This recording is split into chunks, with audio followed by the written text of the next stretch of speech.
She was just a number on a forgotten clipboard, K9 Unit 83, marked untrainable and destined for disposal.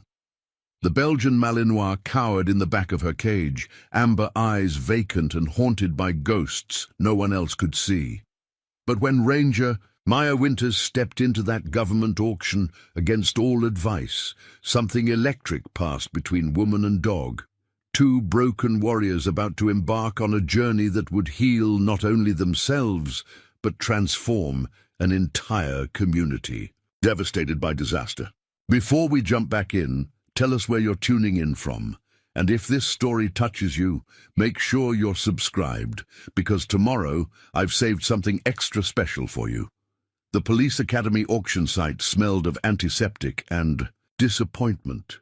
Under the harsh fluorescent lights of the concrete facility, metal kennels lined the walls like prison cells, each containing a dog that had failed to meet the rigorous standards of law enforcement training. Some barked desperately for attention while others paced in anxious circles, but in the furthest kennel, partially hidden in shadow, a tawny Belgian Malinois lay motionless except for the steady rise and fall of her ribcage.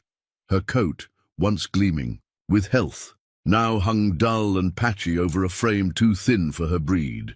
A jagged scar ran from her left shoulder down to her foreleg, the fur never having grown back properly. The small plastic card attached to her kennel read simply, K9 83, Belgian Malinois, female, age, approx. 4 years, status, failed aggression control, inconsistent performance, fear response under pressure, not recommended for service. The government disposal auction was sparsely attended. A few private security companies looking for discount guard dogs they could retrain. A handful of breeders interested in the genetics despite the behavioral issues, and 3 rescue organizations with limited space trying to save the most adoptable candidates. None showed interest in Kennel 83. The scarred Malinois was considered too damaged, too unpredictable, too much of a liability. Maya Winters hadn't planned to be here at all. At 34, the National Park Ranger had enough challenges managing the eastern section of Olympic National Park with limited staff and resources. Her supervisor would call this a fool's errand. They needed equipment, not another problem to solve. But something had drawn her to this auction after seeing the bulletin forwarded by a former colleague in law enforcement. Maya stood apart from the other attendees, her olive green uniform worn but immaculate, her dark hair pulled back in a practical braid. The badge on her chest caught the light as she moved slowly through the facility, studying each dog with thoughtful brown eyes that missed very little. 17 years as a ranger had taught her to observe, to assess, to look beyond the obvious. When she reached the kennel at the end, she paused. Unlike the others, she didn't immediately move on from the motionless Malinois. Instead, she crouched, and down, her movements deliberate and calm. She didn't speak or make kissy noises like some of the other attendees. She simply waited, her breathing steady. After nearly 2 minutes of this silent communication, the dog's ears twitched slightly. Then, slowly, her head lifted, and amber eyes met brown. Maya felt something catch in her throat. Those weren't the eyes of an aggressive animal. They were the eyes of a soldier who had seen too much, wary, wounded, and weary beyond their years. Maya recognized that look. She saw it in her own mirror some mornings, especially during the anniversary week of the incident. "That one's not worth your time, Ranger," a voice commented from behind her. Maya didn't turn around immediately. She maintained eye contact with the Malinois for another moment before rising to face the auction supervisor, a heavy-set man with a clipboard and an expression of bureaucratic detachment. "What's her story?" Maya asked, her voice quiet but direct. The supervisor checked his clipboard with a sigh. "Belgian Malinois, started training for border patrol work but developed inconsistent behavior patterns. would perform excellently one day, then completely shut down the next, became unpredictable during pressure tests. The final straw was a panic response during firearms qualification. She bolted, disrupted the entire course, nearly bit a trainer who tried to contain her. He shook his head. Damaged goods. They invested almost 2 years in her training before washing her out. And the injury. Maya gestured toward the prominent scar. That happened during her escape attempt, got caught on the security fence, made her issues worse. He glanced at his watch. Auction starts in 5 minutes. The serious buyers are looking at lots 12 through 27. Those German shepherds still have potential for private security work. As he walked away, Maya turned back to the kennel. The Malinois had risen to a sitting position now, still at the back of the enclosure, but watching Maya with an intensity that suggested full awareness behind that guarded exterior. "What are you seeing that they're missing?" Maya murmured. The dog's head tilted slightly, one ear pivoting forward as if trying to catch the quiet words. Maya had not come here intending to acquire a dog. Her small cabin on the edge of the Park Service property barely accommodated her Spartan lifestyle, and her work schedule was demanding and irregular. The last thing she needed was a responsibility that would complicate her carefully structured existence.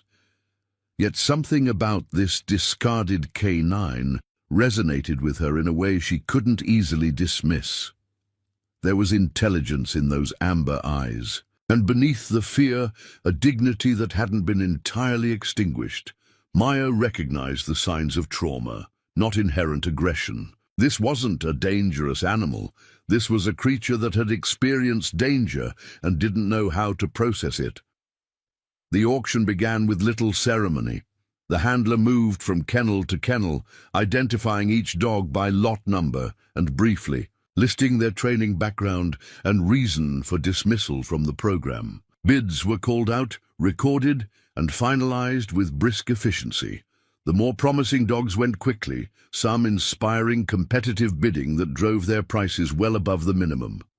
As the auction progressed toward the back kennels, Maya found herself calculating the funds available in her personal account. She had been saving for a new roof on her cabin, a necessity before the heavy winter rains arrived. That money could easily cover even the highest bid she'd seen today, but it would mean another season of strategically placed buckets collecting water from her leaking roof. By the time the handler reached Kennel 83, many of the attendees had already departed with their acquisitions or lost interest in the remaining lots. The Malinois was now standing, her posture alert but still maintaining distance from the front of the kennel. Lot 83, Belgian Malinois female, began specialized scent detection training before behavioral issues emerged. Minimum bid $200. The handler's voice had the flat tone of someone who expected no response. He glanced around the room perfunctorily.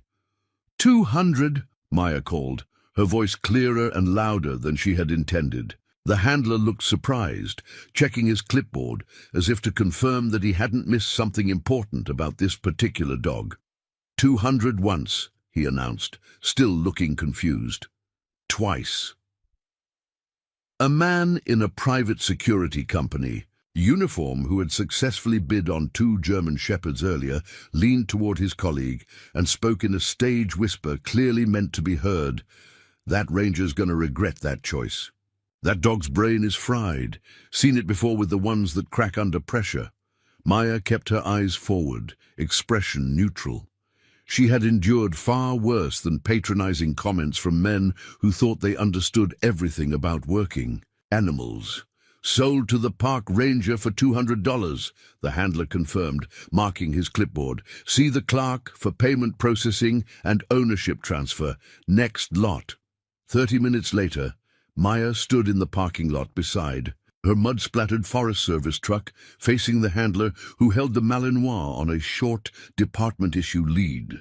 The dog maintained the maximum distance the leash allowed, body language tense and vigilant. Just need your signature confirming receipt, the handler said, holding out a final form. You understand she's being sold as is, with no guarantees. Regarding temperament or training retention, I understand, Maya replied, signing the form with quick efficiency. The handler hesitated before handing over the leash. Look, for what it's worth, this one wasn't always like this. For the first year, they thought she had real potential. Something happened during one of the training exercises about 8 months ago. No one talks about it directly, but there were rumors about some unorthodox training methods being tested. On her unit, he shrugged. Just thought you should know she wasn't born broken. Maya nodded, accepting both the information and the leash with equal gravity. Thank you. Good luck, he added, his skeptical tone suggesting he thought she'd need it. Left alone with the Malinois, Maya didn't immediately try to coax the dog into her vehicle. Instead, she slowly crouched down, bringing herself closer to the dog's eye level while maintaining a non-threatening distance. I don't know what happened to you, she said quietly, and you have no reason to trust that I'm any different from the others, so we'll take this at your pace. She reached into her pocket and set a small dog treat on the ground between them, then straightened and took a step back. The Malinois watched her intently, but made no move toward the offering. That's okay, Maya said. It'll be there when you're ready. She opened the back door of her extended cab pickup, where she had already arranged a secure travel space with a padded mat. Then she simply waited, holding the leash with enough slack that the dog didn't feel pressured but couldn't bolt. 5 minutes passed in this quiet standoff. The parking lot had largely emptied, leaving them in relative privacy. Finally, the Malinois took a tentative step forward, then another, her movements stiff and cautious. She bypassed the treat entirely, her focus remaining on Maya and the open truck door. With surprising decisiveness, the dog suddenly closed the remaining distance and leapt gracefully into the back of the vehicle, immediately positioning herself against the far side, as distant as the space allowed. Maya nodded, as if this was exactly what she had expected. Good choice, less exposed in there. She picked up the untouched treat, closed the door gently, and walked around to the driver's side. Inside the cab, Maya didn't immediately start the engine. She adjusted her rear-view mirror to observe the Malinois, who sat rigidly alert, eyes fixed on the back of Maya's head. I should probably call you something other than 83, Maya remarked conversationally. But we've got a 2-hour drive ahead of us, so there's time to figure that out. The drive from the facility near Tacoma back to Olympic National Park took them from urban sprawl through increasingly dense forest.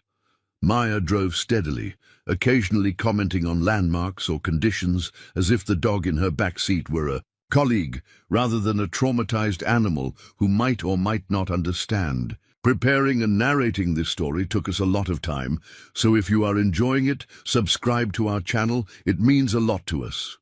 Now back to the story.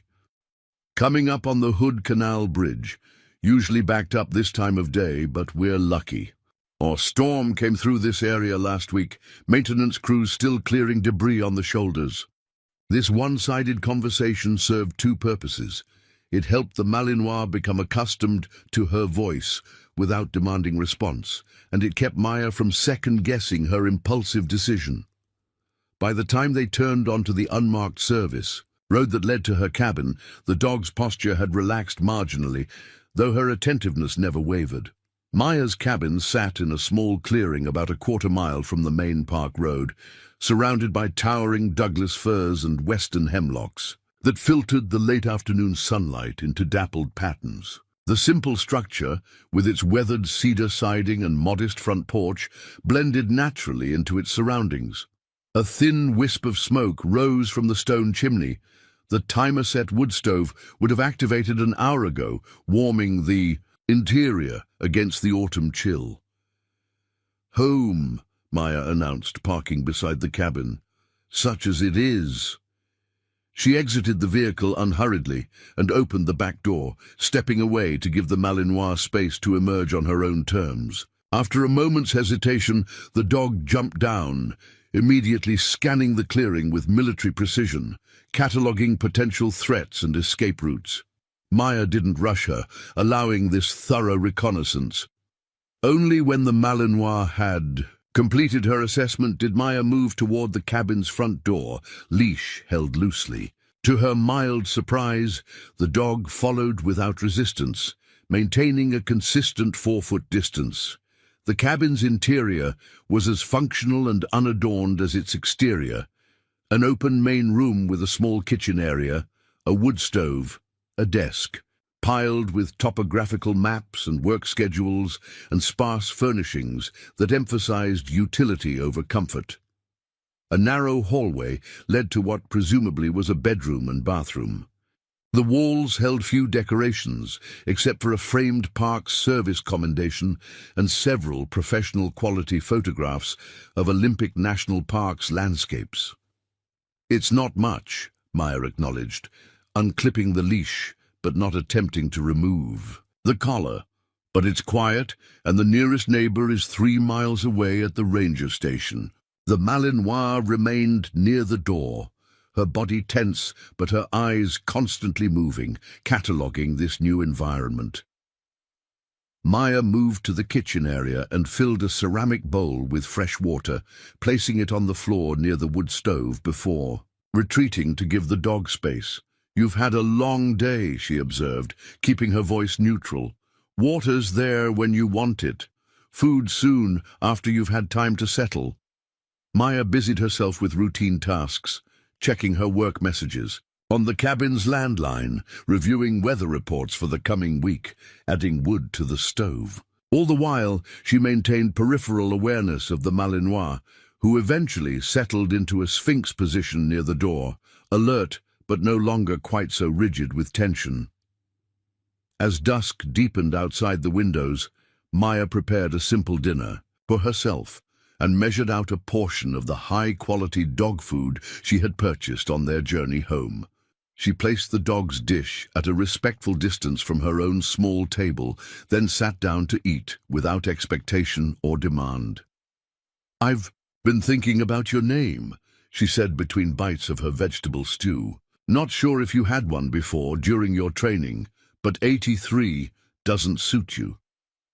The Malinois watched her steadily, having not yet approached the food dish. "I work primarily in wilderness search and rescue," Maya continued. "When hikers go missing or get injured in the backcountry, spring through fall mostly, though we get the occasional winter emergency." She took a sip of tea. "Given your scent training background, you might find the work interesting, if you decide to stay, that is." This framing, that the dog had agency in this arrangement, wasn't conscious strategy on Maya's part. It simply reflected her fundamental approach to relationships, human or animal. Respect first, trust as earned, expectations as mutually established. "I was caught in a landslide 3 years ago," she said, her tone shifting slightly. "Western Ridge Trail collapse after heavy rainfall. 2 hikers and myself, trapped for nearly 36 hours before rescue reached us." She absently touched a faint scar along her jawline. "One of the hikers didn't make it. The official report called it unavoidable. Extreme weather conditions, unstable terrain that showed no advance warning signs." The Malinois' ears had perked forward slightly, her attention seemingly more focused on Maya's words. "The thing is," Maya continued, meeting those amber eyes directly, "I should have recognized the danger signs. They were subtle, but they were there. I was distracted, rushing the evacuation because a storm was approaching." She set down her spoon. "I made a mistake and someone died because of it." For the first time since their meeting, the Malinois broke eye contact first, lowering her gaze to the cabin floor. Something in this admission had shifted the dynamic between them, a recognition, perhaps, of shared burden. "That's why I think—" "I'll call you Echo," Maya said after a thoughtful pause. "In search and rescue, we're often listening for echoes, voice responses, disturbances in the normal patterns of the wilderness, signs of something out of place." She smiled slightly, Plus our mistakes and traumas echo through us, don't they? Reverberating long after the initial event. At the sound of this name, the newly christened Echo raised her head again, ears fully forward now. Echo, Maya repeated softly. Is that acceptable to you? The Malinois blinked slowly. Then, in a movement so deliberate, it could not be mistaken. For coincidence, she rose and walked to the untouched food bowl. She sniffed it carefully, then began to eat with controlled precision. Not the desperate gobbling of a starved animal, but the measured consumption of one who had decided, at least provisionally, to accept what was offered. Maya felt something tight in her chest ease slightly. It was a small victory, but in her experience, the small victories were often the most significant. Not because of their immediate impact, but because of the possibilities they created.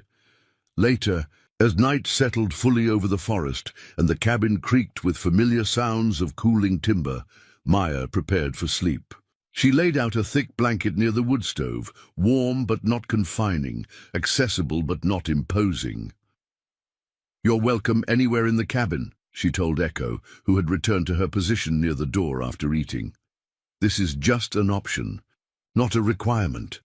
Maya retreated to her bedroom, leaving the door ajar, both as invitation and escape route. She changed into simple sleep clothes, completed her minimal nighttime routine, and settled onto her narrow bed with a book of nature poetry she'd been working through gradually for months. An hour later, just as she was drifting toward sleep, a soft sound at the bedroom doorway drew her attention. Echo stood silhouetted against the faint glow from the wood stove in the main room, her posture conveying hesitation and vigilance in equal measure. "It's okay," Maya said softly. "You can come in if you want." The Malinois remained frozen for several heartbeats, then silently padded into the room. Rather than approaching the bed, she circled once and settled on the bare wooden floor near the doorway, positioned to observe both Maya and the cabin's main room simultaneously. "Tactically sound choice," Maya acknowledged with a small smile. "Good night, Echo." She turned off her reading light, letting darkness envelop the room except for slivers of moonlight filtering through the simple curtains. Just before sleep claimed her, Maya heard a very soft exhale from the doorway, not quite a sigh, but perhaps the canine equivalent of releasing a breath long held. Outside, an owl called into the night, its haunting cry echoing briefly through the trees before fading into silence. Within the cabin, two wounded souls began the first night of what neither yet recognized would become an extraordinary partnership. One that would not only heal their individual traumas, but ultimately save dozens of lives in the challenging wilderness they both called home. Dawn arrived at the ranger cabin in a gradual symphony of forest sounds, chickadees announcing the new day, wind rustling through evergreen boughs, and the distant gurgle of the creek that ran behind the property. Maya woke as she always did, precisely at 5:30 a.m., her body conditioned by years of pre-dawn patrols and early emergency calls. For a moment, she lay still, registering the unfamiliar sound of another breathing presence in her bedroom. Echo remained in the exact position she had settled into the night before, amber eyes already open and alert, watching Maya with unwavering attention. "Morning," Maya said quietly, her voice still rough with sleep. She made no sudden movements. As she sat up, maintaining the calm, deliberate pace that seemed to keep Echo's anxiety at manageable levels. The Malinois didn't respond beyond a slight tilt of her head, but she didn't retreat either when Maya rose and moved around the room, gathering her uniform and preparing for the day ahead. Progress, however minimal, was still progress. Maya's morning routine was efficient and practiced. A quick shower, uniform donned with habitual precision, a simple breakfast of oatmeal and strong coffee. Throughout her preparations, she maintained a one-sided conversation with Echo, explaining her actions not out of expectation, that the dog understood every word, but to establish normalcy in the sound of her voice. "I'm on day shift this week," she explained, lacing her boots at the front door. "Usually means checking trail conditions, assisting hikers, occasional minor first aid. Nothing too dramatic unless someone decides to ignore the warning signs at Clearwater Gorge again." She glanced at Echo, who had followed her movements from a careful distance. "You're welcome to come along or stay here. Your choice." Maya opened the front door and stepped onto the porch without looking back, removing the element of pressure. She busied herself loading equipment into her truck, first aid kit, extra water, emergency communications gear, while watching Echo from the corner of her eye. The Malinois appeared in the doorway, her posture alert and evaluative. After a prolonged assessment of the surrounding forest and clearing, she descended the porch steps with cautious dignity, maintaining her habitual distance from Maya while clearly indicating her decision to accompany her. "Good choice," Maya commented mildly. "The cabin gets pretty quiet during the day." The drive to the main ranger station took them along winding Forest Service roads, the morning light filtering through ancient trees in shafts of gold that momentarily blinded, then disappeared. Echo sat in the passenger seat, her own choice. After Maya had opened both front and back doors, her gaze fixed intently on the passing wilderness. "You'll need to meet my supervisor," Maya said as they approached the station. "Marcus is fair, but protective of park resources. He might not be thrilled about you at first." As if sensing the significance of this statement, Echo's posture became more vigilant, her earlier relaxation evaporating as they pulled into the small parking area beside a rustic but well-maintained ranger station. A few other Forest Service vehicles were already present, indicating the morning shift had arrived. Maya turned to Echo before exiting the truck. "Stay close to me. There will be new people. Probably other working dogs. You don't have to interact, just stay calm." She considered for a moment, then added, "I've got your back. You're not alone here." Something in these last words seemed to register with the Malinois. Her ears, which had been flattened slightly against her head, moved forward again. Maya nodded, satisfied with this small response, and led the way into the station. The Olympic National Park East District Ranger Station was a hub of controlled activity, dispatchers coordinating with field teams, rangers reviewing weather, data and visitor information, the pleasant aroma of coffee competing with the scent of rain gear still drying from yesterday's patrols. A large map dominated one wall, dotted with pins indicating trail closures, maintenance activities, and areas of ecological monitoring. Conversation paused briefly as Maya entered with Echo at her heels. Several rangers nodded in greeting, while others glanced curiously at the Malinois before returning to their tasks. A large German shepherd, one of the station's 2 certified search and rescue dogs, lifted his head from his position near a desk but remained relaxed at a gesture from his handler. Marcus Chen, East District Supervisor for the past 12 years, emerged from his office with a clipboard in hand. At 57, he moved with the easy confidence of someone intimately familiar with both wilderness and bureaucracy, navigating both with equal skill. His salt-and-pepper hair and weathered face spoke of decades outdoors, while the shrewd assessment in his dark eyes revealed the intelligence that had advanced him through the ranks. "Winters," he acknowledged Maya with a nod before his gaze shifted to Echo. "This is new." Maya maintained her professional demeanor. "This is Echo, former Border Patrol K9, Belgian Malinois, 4 years old with scent detection training." Marcus's eyebrows rose slightly. "Former? Washed out of the program. I acquired her yesterday at the government disposal auction." "The auction I specifically said we didn't have budget for," Marcus noted, though his tone held more curiosity than reprimand. "Personal funds," Maya clarified. "My decision, my responsibility." Marcus studied Echo with the experienced eye of someone who had worked with service dogs throughout his career. The Malinois returned his gaze steadily, neither challenging nor submissive, maintaining perfect position at Maya's side, despite the unfamiliar environment and attention. Washouts usually have significant issues, he observed. What's her story? Officially, failed aggression control and inconsistent performance under pressure, Maya replied. Unofficially, I suspect trauma response rather than inherent temperament problems. She shows signs of high intelligence and prior training. No, aggression displayed toward me, despite opportunities. Marcus set his clipboard on a nearby desk and crouched down, not approaching Echo, but bringing himself to her level in a non-threatening posture. "May I?" he asked Maya, indicating his wish to interact with the dog. Maya appreciated the respect implied in this question, acknowledgement that she and Echo already constituted a unit despite their brief association. "Echo," she said quietly, "this is Marcus. He's safe."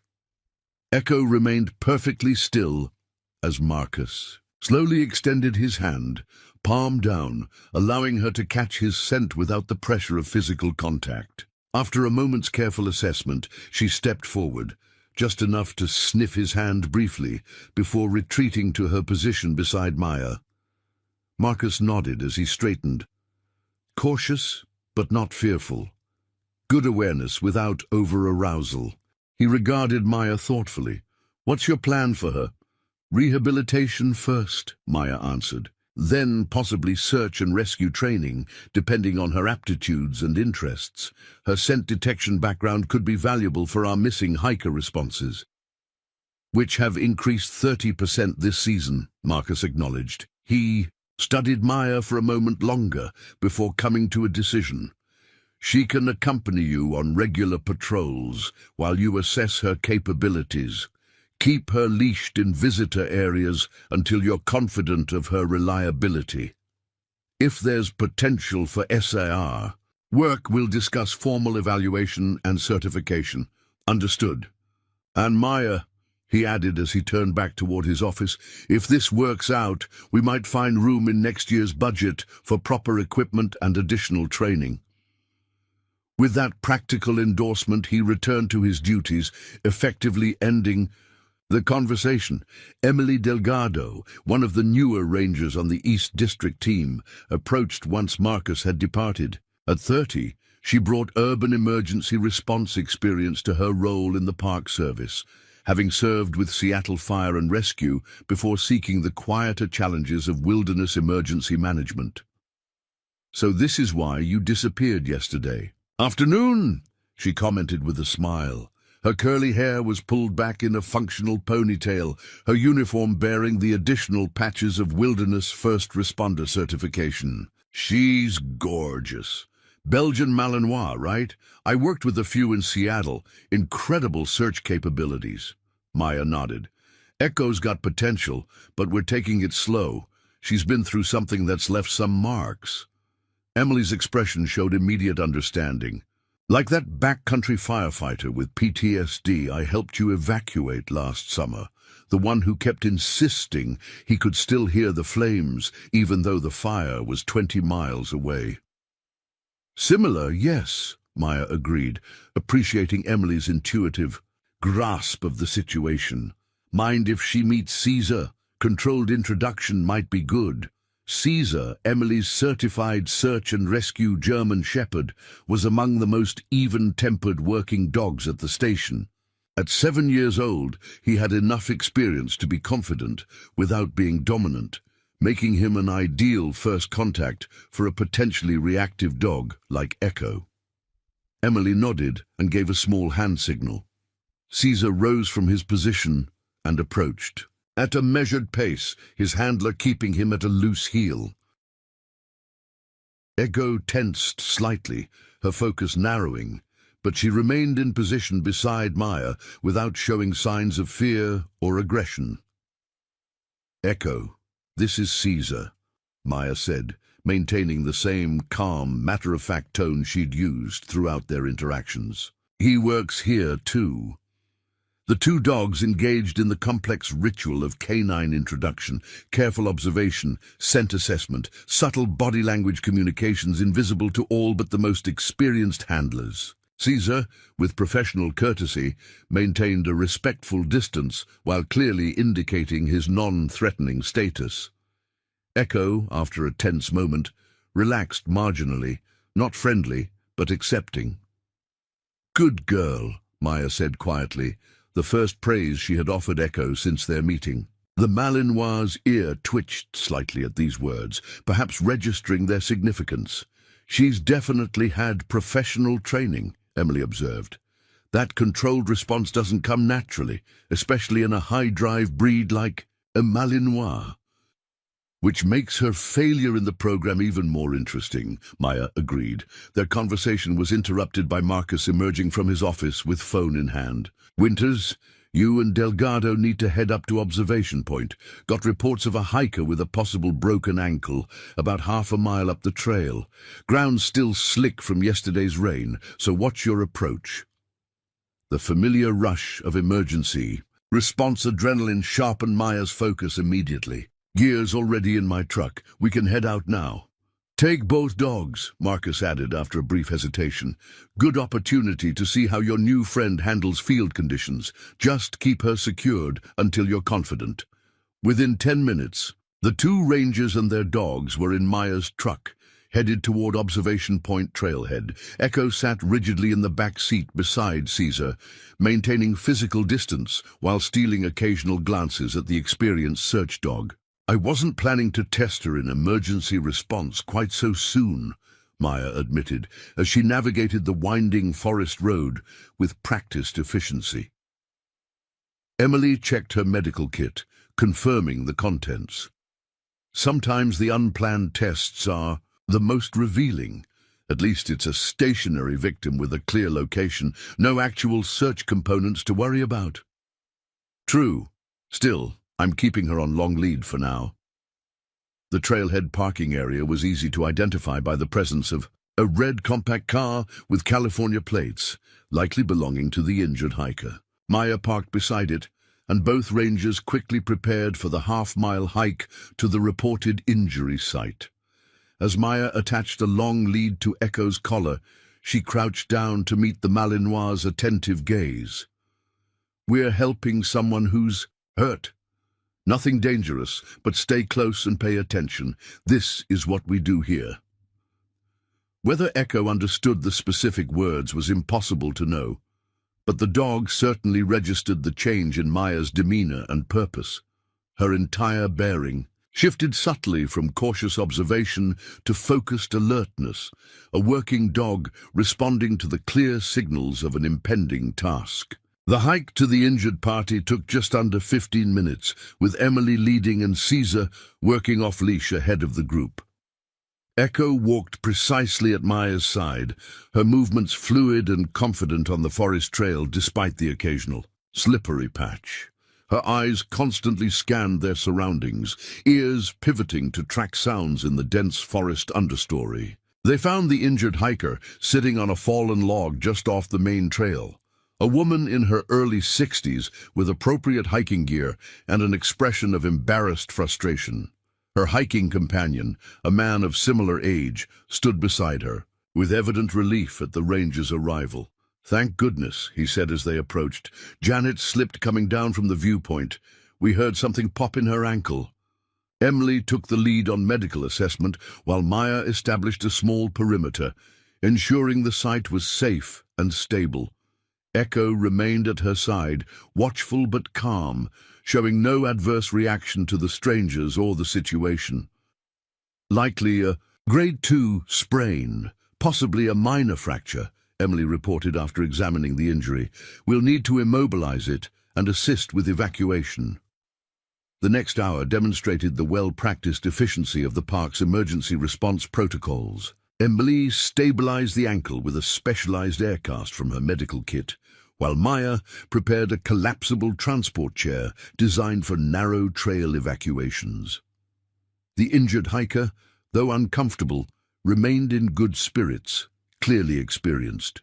enough to understand the risks of wilderness activities.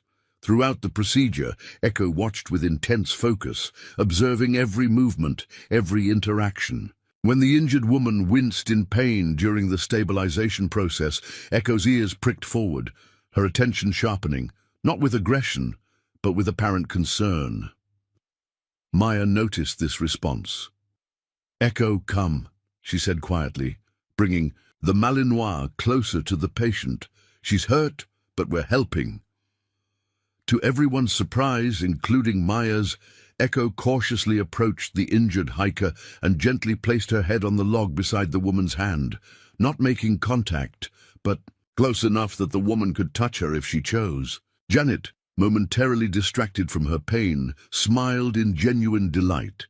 "Well, hello there," she said softly, tentatively extending her fingers to stroke Echo's head. The Malinois accepted this contact without flinching, maintaining her position for several seconds before quietly returning to Maya's side. "Your dog just provided some excellent pain management," Janet commented with a genuine smile. "Better than any medication." "She's not actually," Maya began, then stopped herself. "Thank you, she's still in training." The evacuation proceeded smoothly, with Maya and the uninjured hiker supporting the transport chair, while Emily managed the medical monitoring and Caesar scouted the trail ahead. Echo moved alongside the group, her attention divided between Maya and the injured woman, displaying a situational awareness that spoke to her professional training background.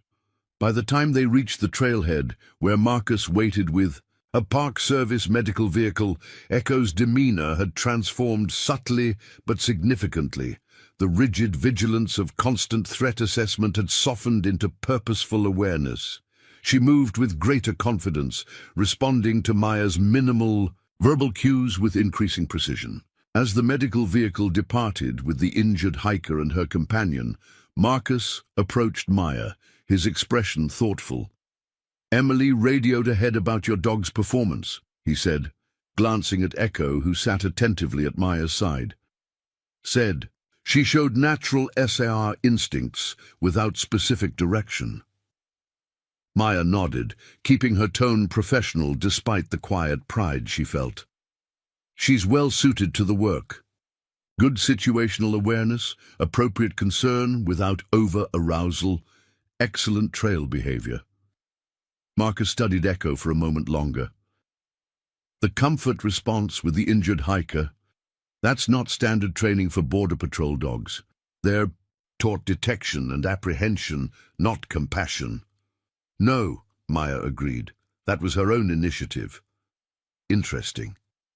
Marcus's normally reserved expression softened slightly. "Keep detailed records of her responses and behaviors during your regular patrol duties. If this pattern continues, we'll discuss formal SAR evaluation in a few weeks."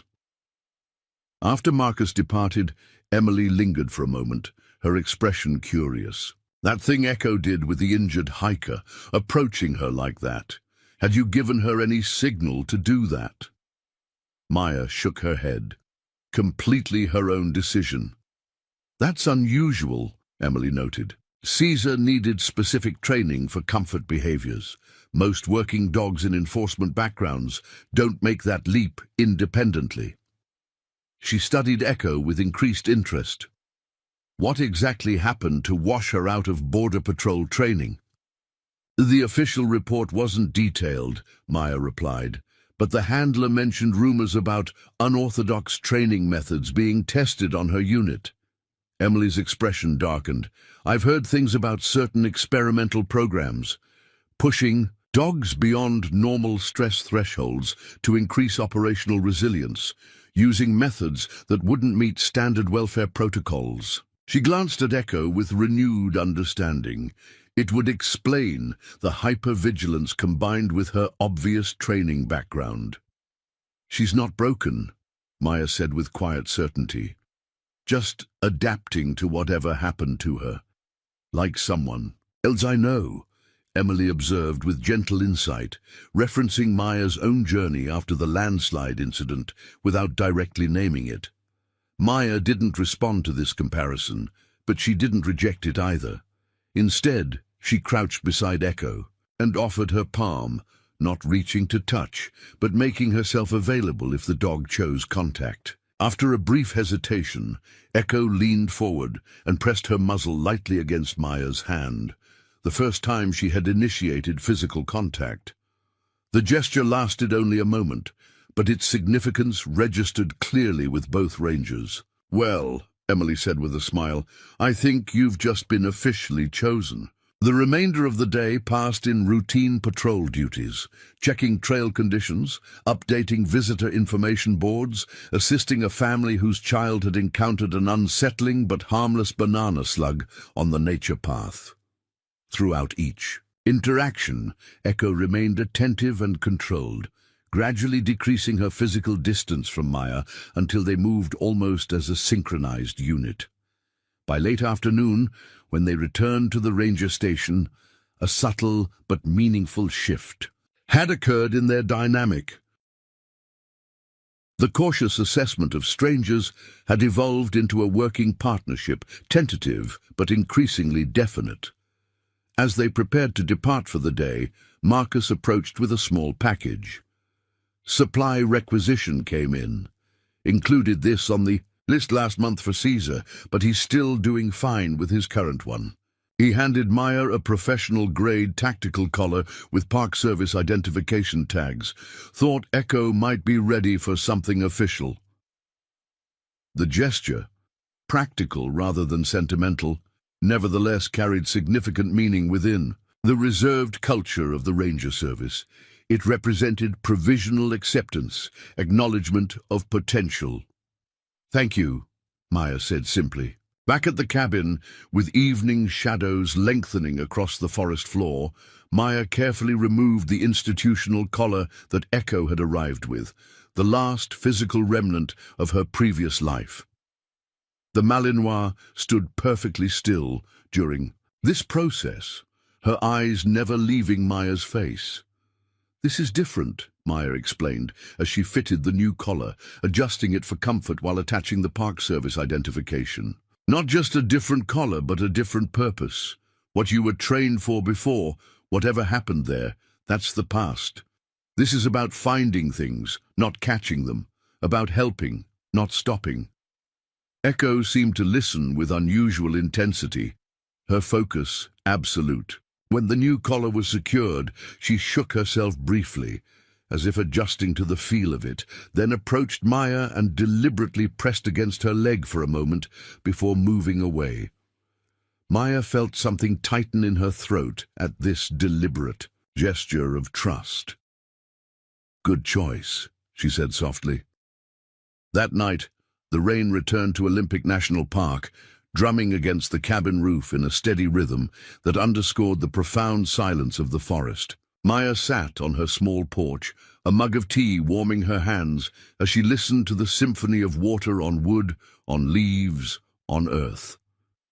Echo emerged from the cabin to join her, settling not at her customary distance, but directly beside Maya's chair, close enough that the ranger could have touched her without reaching. "Big day," Maya commented, gazing out at the rain-blurred forest.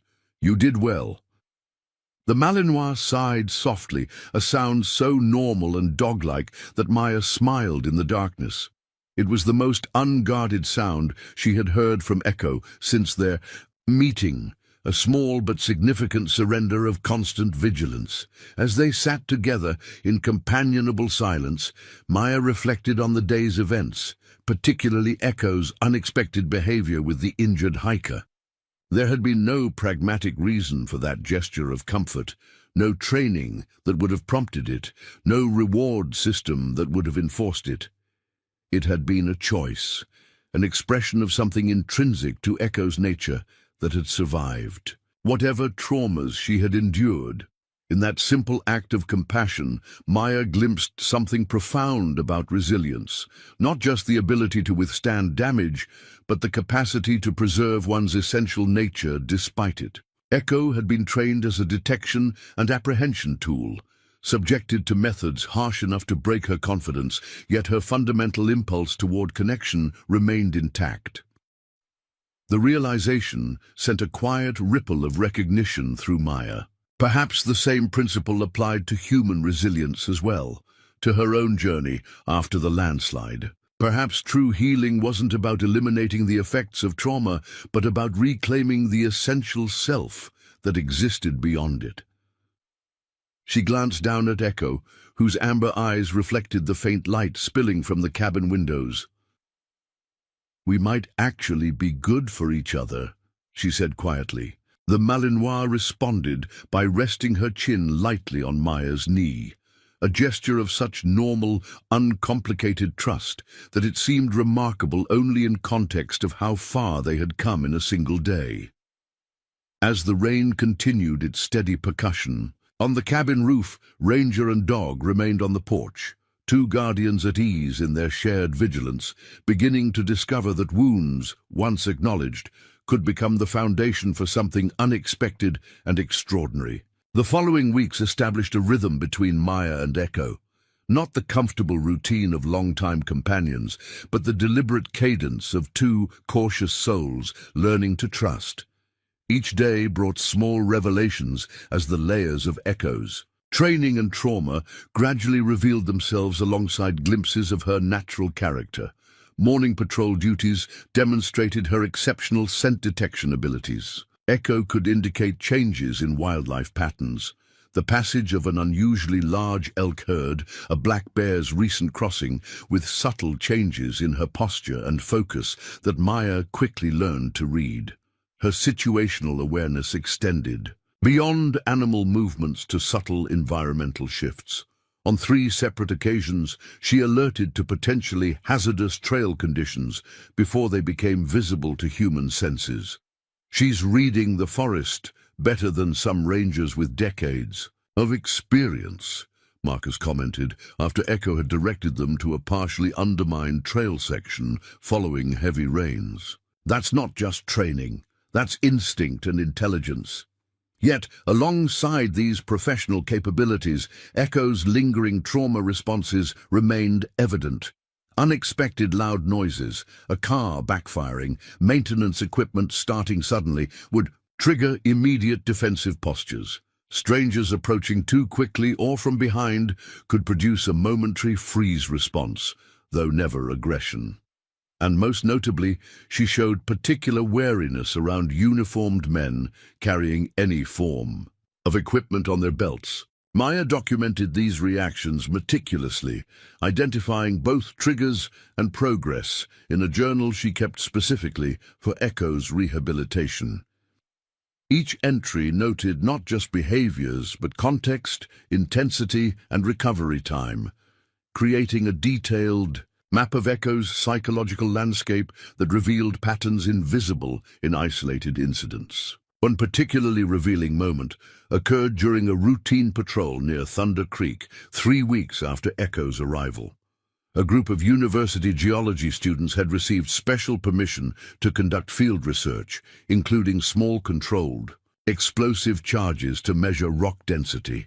Though the proper notifications had been filed, a miscommunication meant Maya wasn't informed before the first charge was detonated. The distant crack echoed through the forest valley, sharper than thunder. But similarly resonant, Echo's reaction was immediate and severe, dropping to the ground, trembling visibly, eyes wide with what could only be described as terror. Unlike her usual momentary startle responses, this reaction didn't diminish within seconds. She remained in a state of heightened distress, unresponsive to Maya's voice. Maya reacted instinctively, lying on the ground beside Echo without touching her, speaking in a low, steady voice that provided auditory orientation without demand. "You're in Olympic National Park. You're with me, Maya. You're safe." The sound is geology students 2 miles east. It's contained and controlled. "You're safe, Echo." For nearly 15 minutes, Maya continued this quiet litany, gradually introducing gentle physical presence. First, just proximity, then a hand resting near, but not on Echo. Finally, light contact when the Malinois showed signs of returning awareness. When Echo finally regained her composure, the bond between them had altered subtly but significantly.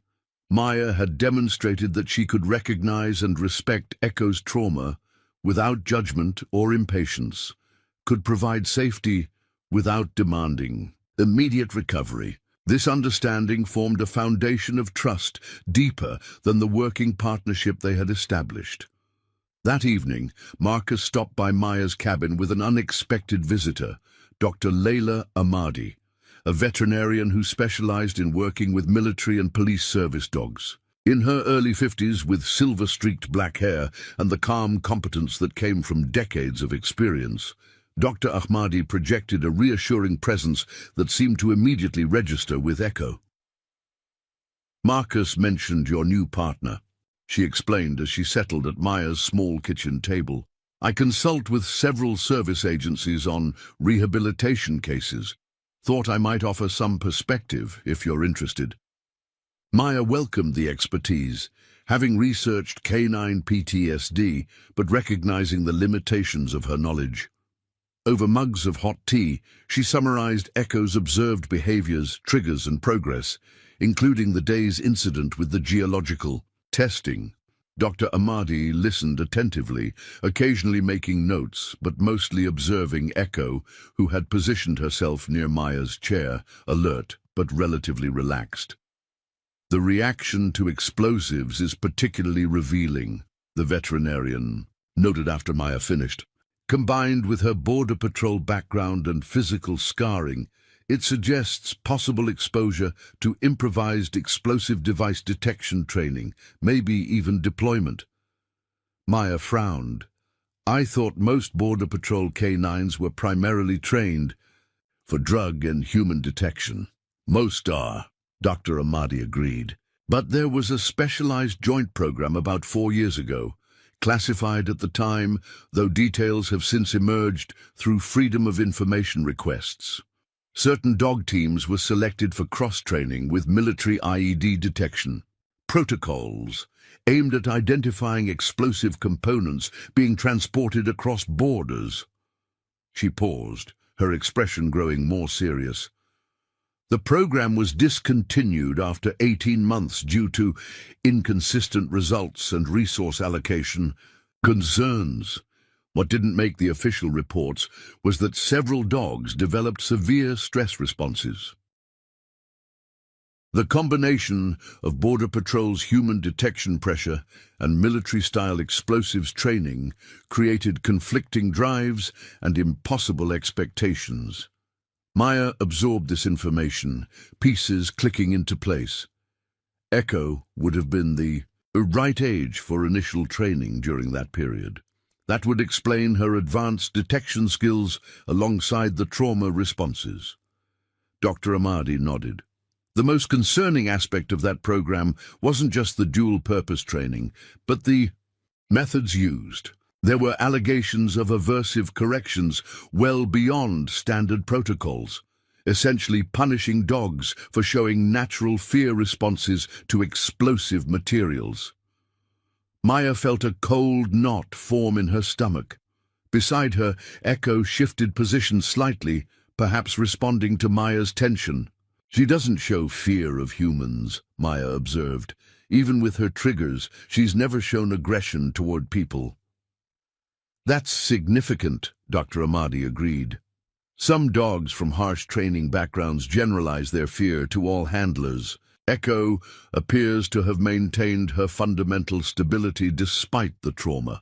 It speaks to exceptional resilience, and possibly to having had positive human connections before or during the difficult experiences." The veterinarian set down her mug and turned more directly toward Maya. "May I examine her? Nothing invasive, just a general assessment." After receiving Maya's permission, Dr. Ahmadi slowly approached Echo, her movements deliberate and transparent. She narrated her actions in a quiet, matter-of-fact voice, a technique Maya recognized from her own approach to the Malinois. "I'm going to check your shoulder first, just looking at that scar tissue. Then I'll feel along your spine and joints for any hidden issues." Echo accepted the examination with remarkable tolerance, maintaining eye contact with Maya throughout, but allowing the veterinarian's professional assessment. Dr. Ahmadi's experienced hands moved methodically, identifying areas of tension and checking reflexes with minimal manipulation. The shoulder scarring is consistent with a wire or fence injury, as reported, she noted.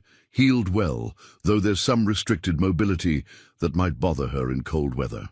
Otherwise, she's in excellent physical condition, good muscle tone, clear eyes, healthy coat developing where it was thin.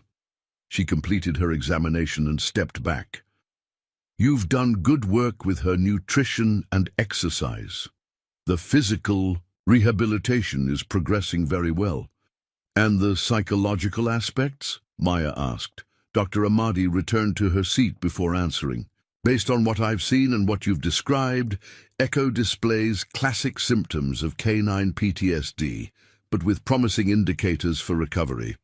The fact that she's formed a bond with you so quickly suggests her capacity for trust wasn't completely destroyed. Her working drive remains intact, channeled into your patrol activities, rather than shut down by her experiences. The veterinarian reached into her bag and removed a small book and flash drive.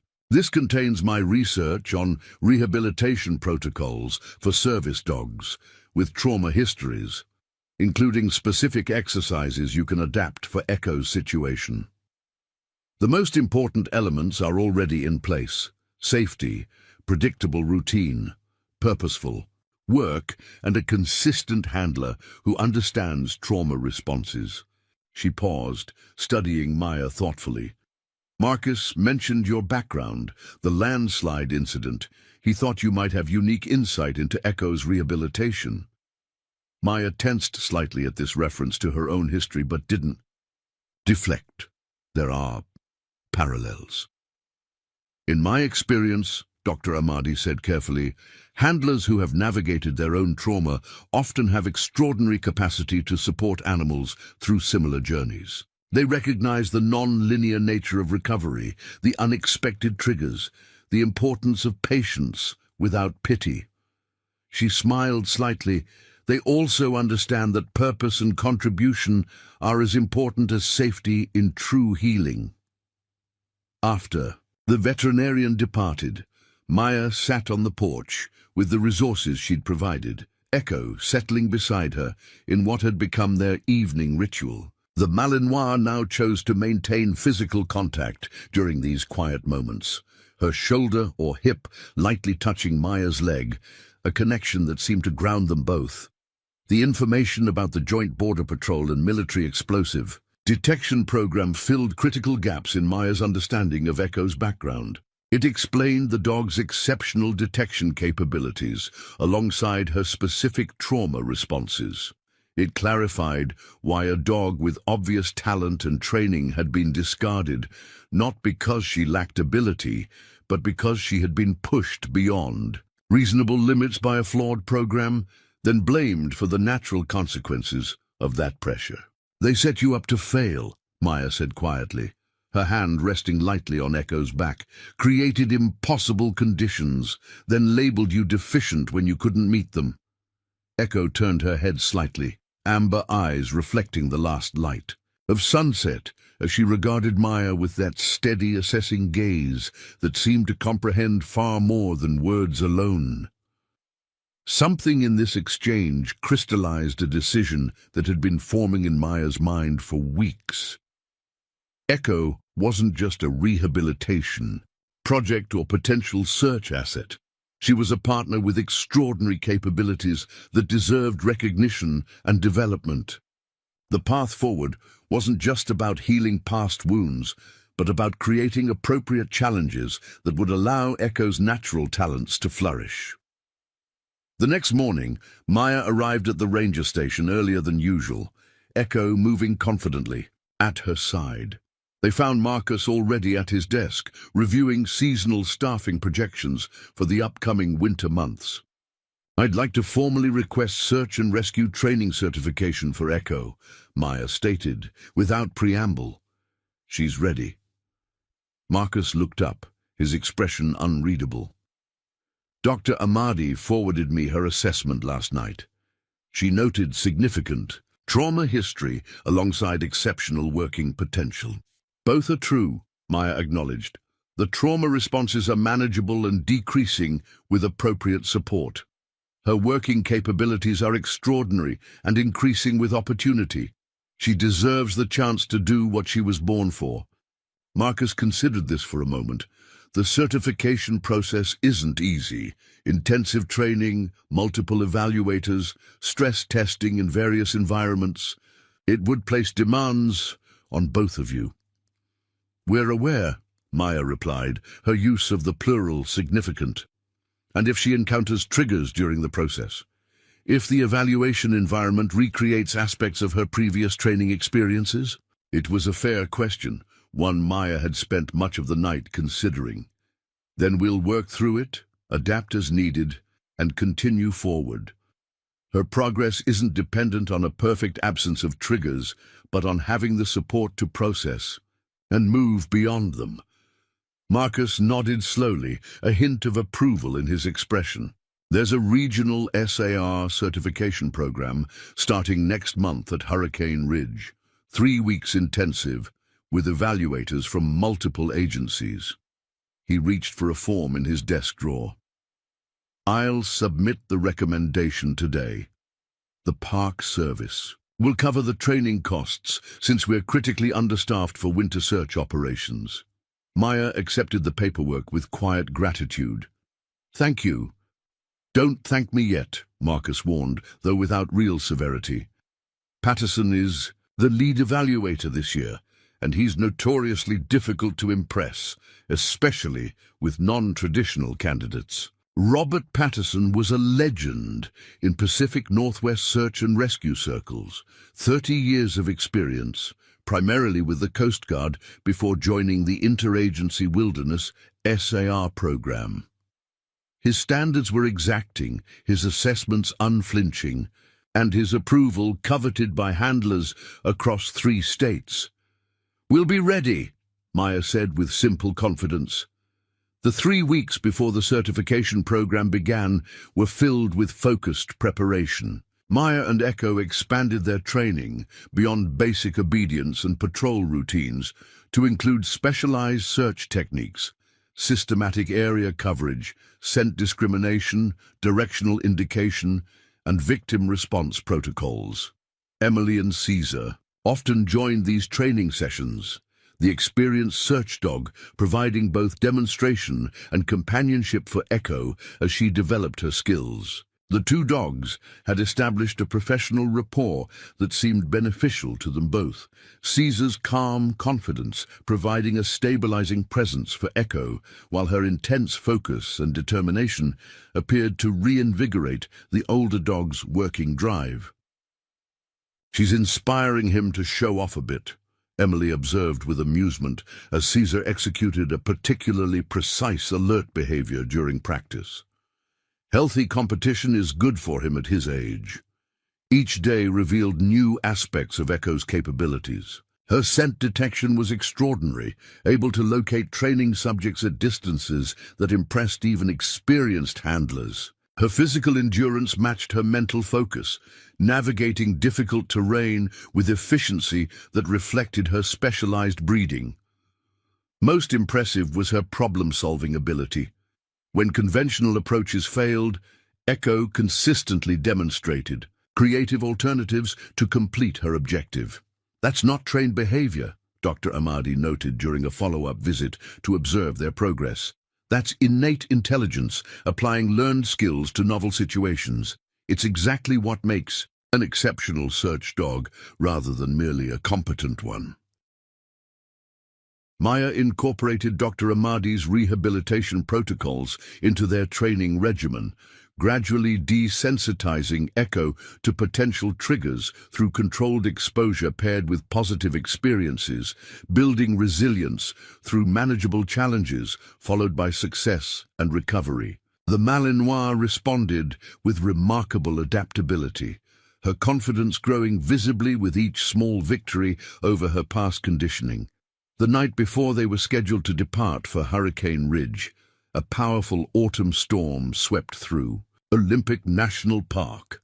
Wind howled through the ancient forest surrounding Maya's cabin, rain lashed against windows, and distant thunder rolled across the mountains. In previous weeks, such conditions would have kept Echo on high alert, unable to settle. Tonight, however, she slept peacefully on Maya's bed, no longer relegated to the floor or doorway, but invited onto the comfort of the mattress where she had curled against Maya's side, undisturbed by the atmospheric drama outside. This simple domestic image belied the extraordinary journey that had brought them to this point. A discarded military dog, finding safety with a wounded ranger, two broken warriors healing through purpose and connection. Maya watched Echo sleep, marveling at the transformation these weeks had wrought. The frightened, withdrawn animal from the auction had emerged into a confident, capable partner who met each day with increasing enthusiasm. The triggers remained, perhaps would always remain to some degree, but they no longer defined or limited her. "We've got this," Maya whispered, allowing her hand to rest gently on Echo's side, feeling the steady rhythm of her breathing. "Whatever comes next, we face it together." Dawn broke clear and pristine after the storm, the forest washed clean, sunlight illuminating droplets that clung to every surface like countless tiny prisms. Maya loaded their gear into her truck with methodical efficiency, training equipment, Echo's specialized bedding, the documentation required for the certification program, and provisions for their 3-week stay. Echo watched this process with visible anticipation, recognizing the preparations as indicators of a significant journey. When Maya finally opened the passenger door, the Malinois jumped in with uncharacteristic eagerness, her body language conveying readiness rather than apprehension. The drive to Hurricane Ridge training facility took them higher into the Olympic Mountains, through mist-shrouded valleys and along precipitous roads that offered breathtaking vistas at every turn. Echo remained, alert throughout the journey, her attention divided between the changing landscape outside and Maya's calm presence beside her. Hurricane Ridge, search and rescue training facility, occupied a former fire lookout station, modernized and expanded to accommodate the specialized needs of wilderness emergency response training. Its remote location and varied terrain made it ideal for simulating the challenging conditions SR teams encountered in real operations. As they pulled into the gravel parking area, Maya recognized vehicles from multiple agencies: National Park Service, Forest Service, Coast Guard, county sheriff departments, and several volunteer SAR organizations. Echo would be competing against dogs from established programs with dedicated training resources and experienced handlers. "We belong here just as much as they do," Maya told Echo quietly as they prepared to exit the vehicle. "Remember that." The Malinois responded with steady attention, her posture reflecting the quiet confidence that had gradually replaced her defensive vigilance over the past weeks. Whatever challenges awaited inside, she would face them with the resilience that had brought her this far. They were directed to the main building for registration and orientation, a rustic but well-maintained structure with panoramic windows overlooking the surrounding wilderness. Inside, approximately 20 handlers with their dogs were gathered, creating a controlled chaos of introductions and assessments. Maya noted the predominance of German Shepherds and Labrador Retrievers, with Echo being one of only 2 Malinois present. At a table near the center of the room sat Robert Patterson, 65 years old, but possessing the weathered vitality of someone who had spent his life in constant physical engagement with the natural world. His silver hair was cropped short, his posture military precise even while seated, his eyes missing nothing as he observed each handler dog team entering his domain. Maya approached the registration table with Echo at perfect heel position, maintaining a professional demeanor. Despite her awareness of Patterson's evaluative gaze, Maya Winters, Olympic National Park East District with Echo, she stated, presenting their documentation. Patterson studied the paperwork with meticulous attention, his expression revealing nothing. Belgian Malinois, former Border Patrol, no prior SAR certification or formal wilderness training. He looked up, eyes sharp with assessment. Unusual background for this program. She has exceptional natural abilities and has demonstrated consistent search aptitude during preliminary training, Maya replied evenly. Her scent discrimination and problem-solving skills are particularly strong. Patterson's gaze shifted to Echo, who met his eyes without challenge or submission, a balanced confidence that reflected her developing self-possession. Says here she washed out of Border Patrol for behavioral inconsistency and stress response issues. Initial assessment was incomplete, Maya countered. Her reactions were trauma responses to specific triggers, not general behavioral instability. Those triggers have been identified and addressed through appropriate rehabilitation protocols. Something in Patterson's expression shifted slightly, not quite approval, but perhaps reassessment. Dr. Ahmadi's rehabilitation program? Yes. She consulted directly on Echo's case. Patterson nodded once, making a notation on their registration form. You're assigned to Cabin 7. Orientation begins at 1400 hours in the main training hall. First evaluations tomorrow at 0600. He handed Maya an identification badge and a facility map. Welcome to Hurricane Ridge, Ranger Winters. We'll see what your partner is truly capable of. As they walked toward their assigned cabin, Maya felt the weight of the challenge ahead. The certification program would test not just Echo's search capabilities, but the strength of their partnership, the effectiveness of their communication, and most critically, Echo's ability to perform under pressure without retreating into her trauma responses. Yet alongside this awareness came a surprising sense of readiness. They had prepared thoroughly, had confronted Echo's triggers directly rather than avoiding them, had built a foundation of trust that could withstand stress and challenge. Whatever obstacles the program presented, they would face them with the resilience they had developed together. The cabin was small but functional, a single room with basic amenities focused on providing rest and shelter between training sessions rather than comfort. Echo inspected the space with thorough attention before settling on the rug beside the narrow bed, her posture relaxed but alert. Maya unpacked their essential gear, arranging Echo's familiar bedding and setting out her water bowl before reviewing the program schedule they'd been provided. The 3-week certification would progress through increasingly complex search scenarios, beginning with basic skills assessment and culminating in multi-day wilderness operations, simulating real emergency conditions. A knock at the door interrupted her review. Echo stood immediately, attention focused, but without the defensive tension that would have characterized her response weeks earlier. Maya opened the door to find a woman in a Coast Guard uniform, accompanied by the other Malinois she had noted. During registration, a male with traditional coloring and alert, intelligent eyes. Thought I'd introduce myself, the woman said with a friendly smile. Lieutenant Commander Diane Rodriguez, Coast Guard SAR. This is Tracker. She gestured to the Malinois at her side. Noticed you've got one of the few other Malinois in the Sioux program. They're still uncommon in wilderness, SAR. Maya welcomed the friendly overture.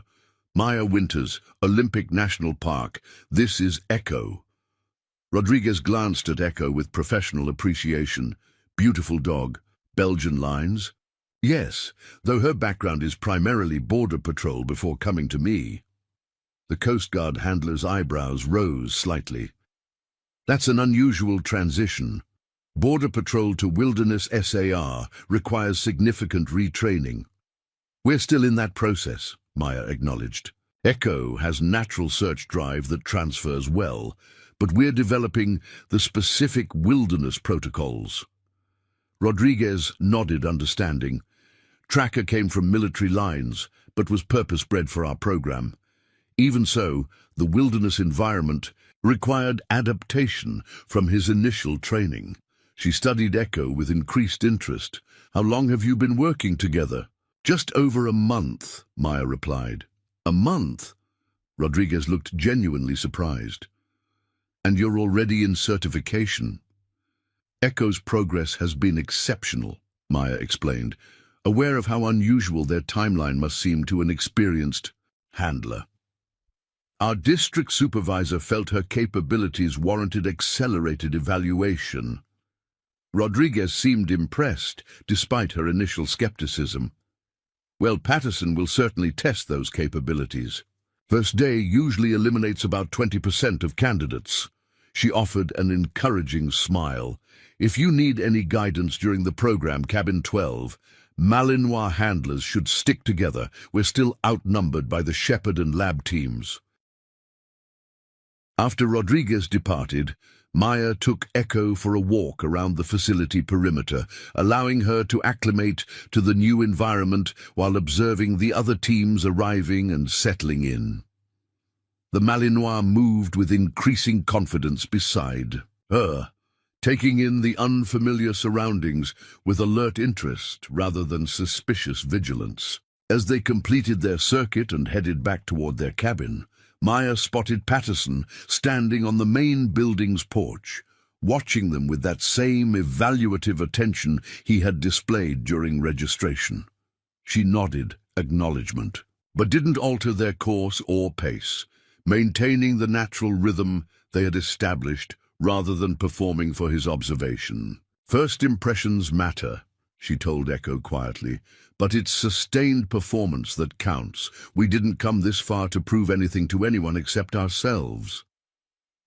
Echo glanced up at her words, amber eyes reflecting the late afternoon sunlight, with a clarity that suggested complete presence and partnership. Whatever challenges awaited them in the coming weeks, they would face them as they had faced the past month, one step at a time, each small victory building toward a transformation neither could have imagined at their first meeting. The discarded military dog and the wounded ranger had found in each other not just healing but purpose, a shared mission that transcended their individual limitations and honored the resilience that had brought them to this moment of possibility. The orientation session began precisely at 1400 hours in the main training hall, a spacious facility equipped with various search scenario props and divided into sections for different skill demonstrations. 20 handler dog teams assembled, in a semicircle facing the instructional area where Robert Patterson stood, his posture commanding attention without obvious effort. "Welcome to Hurricane Ridge SAR certification," he began without preamble. "Over the next 3 weeks, you and your partners will be evaluated on 9 critical competency areas: basic obedience, directional control, wilderness navigation area, search, trail search, water operations, scent discrimination, victim interaction, and night operations." Patterson surveyed the assembled teams with clinical detachment. "Let me be clear about our standards. We certify teams for real-world operations where lives hang in the balance. Your certification isn't about ribbon collection or resume building. It's about proving you can be trusted when someone's survival depends on your capabilities."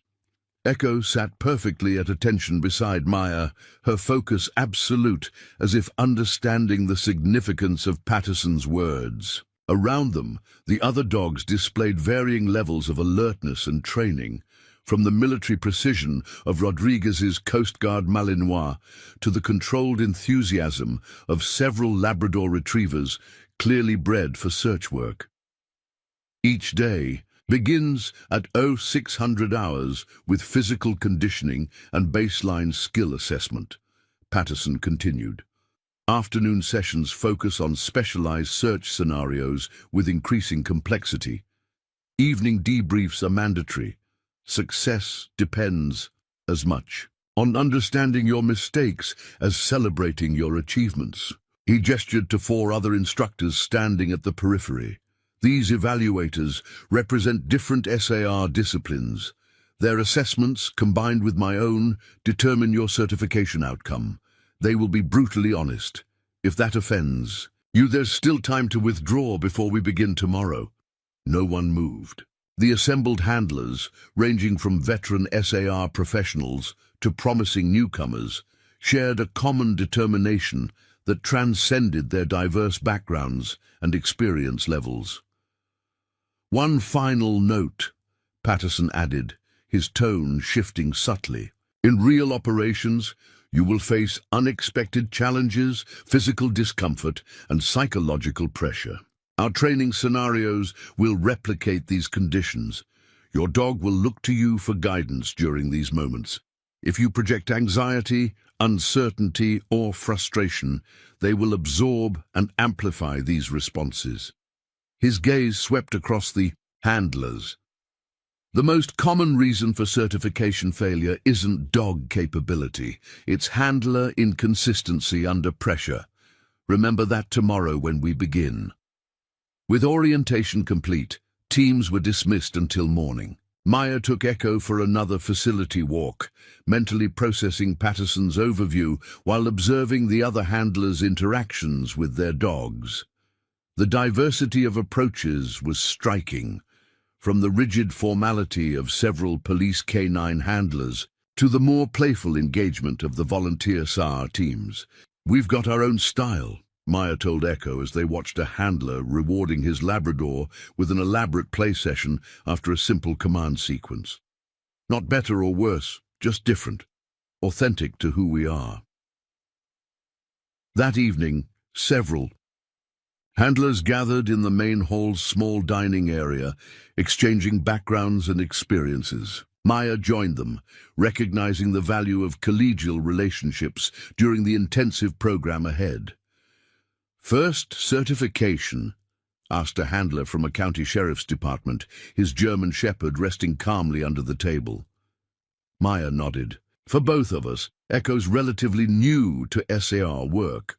Risky move, bringing an inexperienced dog to Patterson's program," commented another handler, his tone not unkind but realistically cautious. "He's known for pushing boundaries to test stress responses." "Echo has exceptional natural abilities," Maya replied simply, "and significant motivation." Rodriguez, who had joined the gathering, studied Echo with professional interest. "Border Patrol background, right? That explains the focus. What prompted the career change?" Maya considered how much to share about Echo's past. She needed a different application for her skills, one better aligned with her temperament. Rodriguez nodded thoughtfully. "Makes sense. Not every dog thrives in enforcement environments, regardless of their technical capabilities." She glanced at her own Malinois. Tracker was originally assessed for Coast Guard interdiction work, but his real talent was in location and rescue. Better to redirect than force a square peg into a round hole. The conversation shifted to predictions about the program's challenges, with experienced handlers sharing insights from previous certifications. Maya listened attentively, gathering valuable intelligence about Patterson's evaluation methods and particular standards. "He'll push until he finds your breaking point," warned a veteran SAR volunteer with a distinguished grey muzzle shepherd mix. "Not to be cruel, but because he needs to know where that point is before he certifies you. In the field, you'll eventually hit your limits. Better to discover them in training than during an actual emergency." As the gathering dispersed and handlers returned to their cabins for early rest, Maya reflected on this perspective. Echo's breaking points had already been discovered through harsh methods in her previous training. The challenge now wasn't finding those limits, but rebuilding beyond them, creating new patterns of response based on trust rather than fear. In their cabin, Maya reviewed their equipment one final time before setting out her alarm for 500, allowing preparation time before the 600 assembly. Echo settled on her bed, watching Maya's movements with attentive calmness, her demeanor reflecting growing confidence in their shared environment and purpose. Tomorrow's just day one, Maya told her, sitting beside the Malinois and gently running, her hand along Echo's side. Whatever happens, we learn from it and move forward. That's our only commitment, continuous improvement, not perfection. Echo sighed softly, leaning slightly into Maya's touch, a small but significant indication of the trust that had developed between them. From rigid avoidance of contact to this comfortable proximity represented perhaps the most meaningful progress of their journey thus far. Dawn arrived with crystalline clarity, the mountain air sharp with autumn's advancing chill. Maya and Echo were among the first teams assembled in the training yard, having completed their preparations with quiet efficiency. Echo stood alert, but relaxed at Maya's side, her coat gleaming in the early light, the Park Service identification tags on her collar catching occasional glints of sunrise. Patterson arrived precisely at 0600, surveying the assembled teams with critical attention. Without introduction, he launched into the day's protocol. Morning assessment begins with baseline obedience and control. Each handler will demonstrate standard commands, off-leash recall from distraction, and directional positioning. Evaluators will score precision, responsiveness, and handler-dog communication. The evaluation began immediately, with teams called in sequence to demonstrate these fundamental skills. Maya observed carefully as others worked, noting the evaluation criteria in action and identifying potential challenges in the testing format. When their turn came, Maya stepped forward with Echo, removing the lead and positioning herself at the center of the evaluation area. She took a moment to center herself, consciously releasing the tension that had accumulated while watching other teams perform. Echo looked up at her, amber eyes clear and focused, awaiting guidance. "Begin," Patterson directed from the sidelines, stopwatch in hand. Maya moved through the command sequence with deliberate calm. Heel, sit, stay, down, recall, directional, sends. Echo responded with precise movements, her attention unwavering despite the distractions Patterson's assistants introduced, bouncing balls, scattered food, sudden noises. The most challenging element came during the recall exercise. As Echo raced back toward Maya from a 30-yard distance, an evaluator stepped directly into her path, dropping a training toy and issuing a conflicting command. Without breaking stride, Echo curved slightly around the interference and returned, directly to Maya's side, ignoring both the toy and the unauthorized handler. A murmur of appreciation rippled through the observing teams. Such distraction resistance typically required months of specialized training. Patterson made notes without comment, his expression revealing nothing as he called the next team forward. Maya and Echo returned to the waiting area, where Rodriguez gave them a subtle nod of acknowledgement. "Impressive distraction resistance," she commented quietly. "Border Patrol Foundation," Maya replied. "Some aspects translate well to our current work." The morning progressed through increasingly complex control exercises, culminating in a directional challenge course where handlers guided their dogs through a series of obstacles using only verbal and hand signal commands from a distance. Echo navigated the course with exceptional precision, her movements efficient and focused despite the artificial environment that differed significantly from their wilderness training. At midday break, Patterson addressed the assembled teams, his assessment characteristically direct. 14 teams have demonstrated acceptable control fundamentals. 6 teams show significant deficiencies requiring immediate correction before afternoon scenarios. He consulted his clipboard. Winters and Echo, Rodriguez and Tracker, Montgomery and Ranger, Chen and Bella, Okafor and Scout, Williams and Max report to Field Station Alpha at 1300 hours for advanced assessment. Remaining teams work with instructors on remedial control exercises. Maya felt a cautious satisfaction at this first hurdle cleared, though she knew the afternoon would bring more demanding challenges.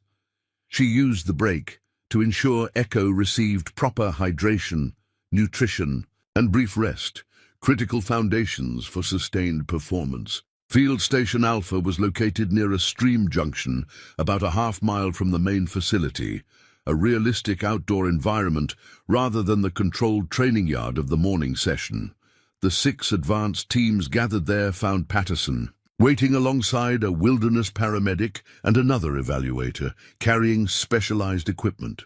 Afternoon assessment focuses on search initiation and scent discrimination, Patterson explained. Real-world SAR operations begin with minimal information and often conflicting scent pictures. Your task is to establish a search strategy, identify the target scent, and follow it to the subject. He gestured towards several backpacks and clothing items arranged on a tarp. These represent belongings from 3 different subjects. Only one subject is currently in our search area. You must determine which items belong to your target subject, acquire the scent, and locate them within the designated 2-square-mile sector. The complexity of this challenge was immediately apparent. Most search dogs were trained with clear, unambiguous scent articles from a single subject. Determining which items matched an unknown subject hiding in the forest represented a sophisticated scent discrimination task. Teams were called forward one by one, given 5 minutes with the collection of items, then directed to begin their search from different starting points around the sector perimeter. Maya and Echo were assigned to begin from the northeastern boundary, a rocky ridge overlooking a densely wooded ravine. When their turn came to examine the scent articles, Maya approached methodically, rather than immediately presenting items. To Echo, she first studied them carefully, noting distinctive characteristics that might indicate which items belonged together. A blue backpack contained hiking supplies with a trail map marked for routes in the western section of the training area. A red jacket showed traces of pine resin, consistent with the conifer forest dominant in the southern section. A water bottle and energy bar wrapper shared similar condensation patterns, suggesting they had been carried together recently. Only after this preliminary analysis did Maya invite Echo forward. "Find it," she directed, using their established search initiation command while indicating the collection of items. Echo approached with focused intensity, her nose working systematically across the articles. She showed particular interest in the water bottle, energy bar wrapper, and a baseball cap previously hidden beneath other items. Maya noted these responses, identifying a potential scent profile of their target subject. When their examination period ended, Maya collected these 3 items in a small mesh bag for periodic scent refreshing during their search. Patterson observed this methodical approach with interest, but offered no comment as he directed them to their starting position. At the northeastern ridge, Maya took a moment to survey the search sector, identifying terrain features and likely movement patterns based on typical lost person behavior. The ravine below offered the path of least resistance through the dense forest, making it a probable travel route for their subject. "Find them," she directed Echo, presenting the mesh bag once more before securing it to her belt. The Malinois immediately began casting for scent, working in widening patterns along the ridgeline before suddenly pausing, head lifted to catch air currents moving up from the ravine. With decisive purpose, Echo began descending toward the denser forest below, negotiating the rocky slope with sure-footed confidence. Maya followed, maintaining the optimal position behind and slightly above her partner, close enough for communication but not so near as to interfere with Echo's scent work. The search pattern that developed over the next 40 minutes demonstrated Echo's remarkable scent-tracking abilities. Rather than following a simple ground trail, she worked complex airborne scent cones, moving upwind when catching dispersed particles, then adjusting course as concentrations increased. This 3-dimensional scent tracking represented advanced, capability rarely seen in dogs without years of specialized training. Patterson and an evaluator followed at a distance, documenting their progress without intervention. Maya remained focused entirely on Echo's signals and the terrain challenges, maintaining calm, clear communication while negotiating increasingly difficult forest conditions. Echo's behavior changed suddenly near a fallen log approximately 1 mile into their search sector. Her body language shifted from seeking to confirmation, tail movement more definitive, posture indicating increasing certainty. She paused, looked back at Maya with unmistakable intent, then continued with renewed purpose toward a rock formation partially obscured by dense undergrowth. As they approached the formation, Echo gave her alert signal, a specific bark pattern, followed by a return to Maya, then leading behavior back toward the subject location. Following this indication, Maya discovered their target subject, an evaluator positioned in a simulated injured state among the rocks, partially concealed by natural camouflage. Subject located, Maya reported through her radio. Northwest, quadrant, rock formation at Ravine Junction. Access requires careful navigation. Subject appears conscious with simulated lower leg injury. Patterson arrived several minutes later, observing as Echo maintained a calm, watchful position near the subject, while Maya conducted a basic assessment and improvised comfort measures. Textbook SAR protocol executed with professional precision. Time from deployment to subject location, 47 minutes, Patterson noted, checking his stopwatch. Second fastest of the day thus far, with minimal false indicators and efficient terrain navigation. His tone remained neutral, but the data itself represented significant achievement for a first-time certification team. The injured evaluator added her own observation as Maya helped her up after the scenario concluded. Excellent victim approach and management. Your dog maintained awareness without interference. Perfect balance for wilderness medical scenarios. Echo received quiet praise and brief play reward from Maya. The Malinois now comfortable enough with success to enjoy celebration rather than reacting with the suspicious tension that had characterized her early responses to approval. As they hiked back to the main facility, Rodriguez and Tracker joined them, the Coast Guard team having completed their own search assignment. Your Malinois has remarkable scent discrimination, Rodriguez commented. That wasn't just trained response. That was natural talent being expressed. Maya nodded agreement. Echo processes environmental information differently than any dog I've worked with. She seems to create three-dimensional scent maps rather than following linear trails. That's gold standard capability for maritime SAR, Rodriguez noted. Wind and water create complex scent dispersal patterns that confuse most dogs. The ones who can interpret those patterns instinctively are invaluable. The evening debrief session revealed that only 4 of the 6 advanced teams had successfully located their subjects within the allotted time frame. Patterson's assessment was characteristically direct. Montgomery and Ranger demonstrated excellent strategy but need work on maintaining focus through environmental distractions. Chen and Bella showed strong trailing capability but struggled with the initial scent discrimination. Williams and Max failed to establish a clear search strategy, resulting in excessive time expenditure in low-probability areas. He turned to the successful teams. Rodriguez and Tracker performed to expected Coast Guard standards, efficient, methodical, and precise. Okafor and Scout demonstrated excellent teamwork and communication, with good recovery from initial directional errors. Finally, his attention turned to Maya and Echo. Winters and Echo showed unexpected sophistication in scent article analysis and three-dimensional tracking. Notable problem-solving during ravine navigation and excellent subject management.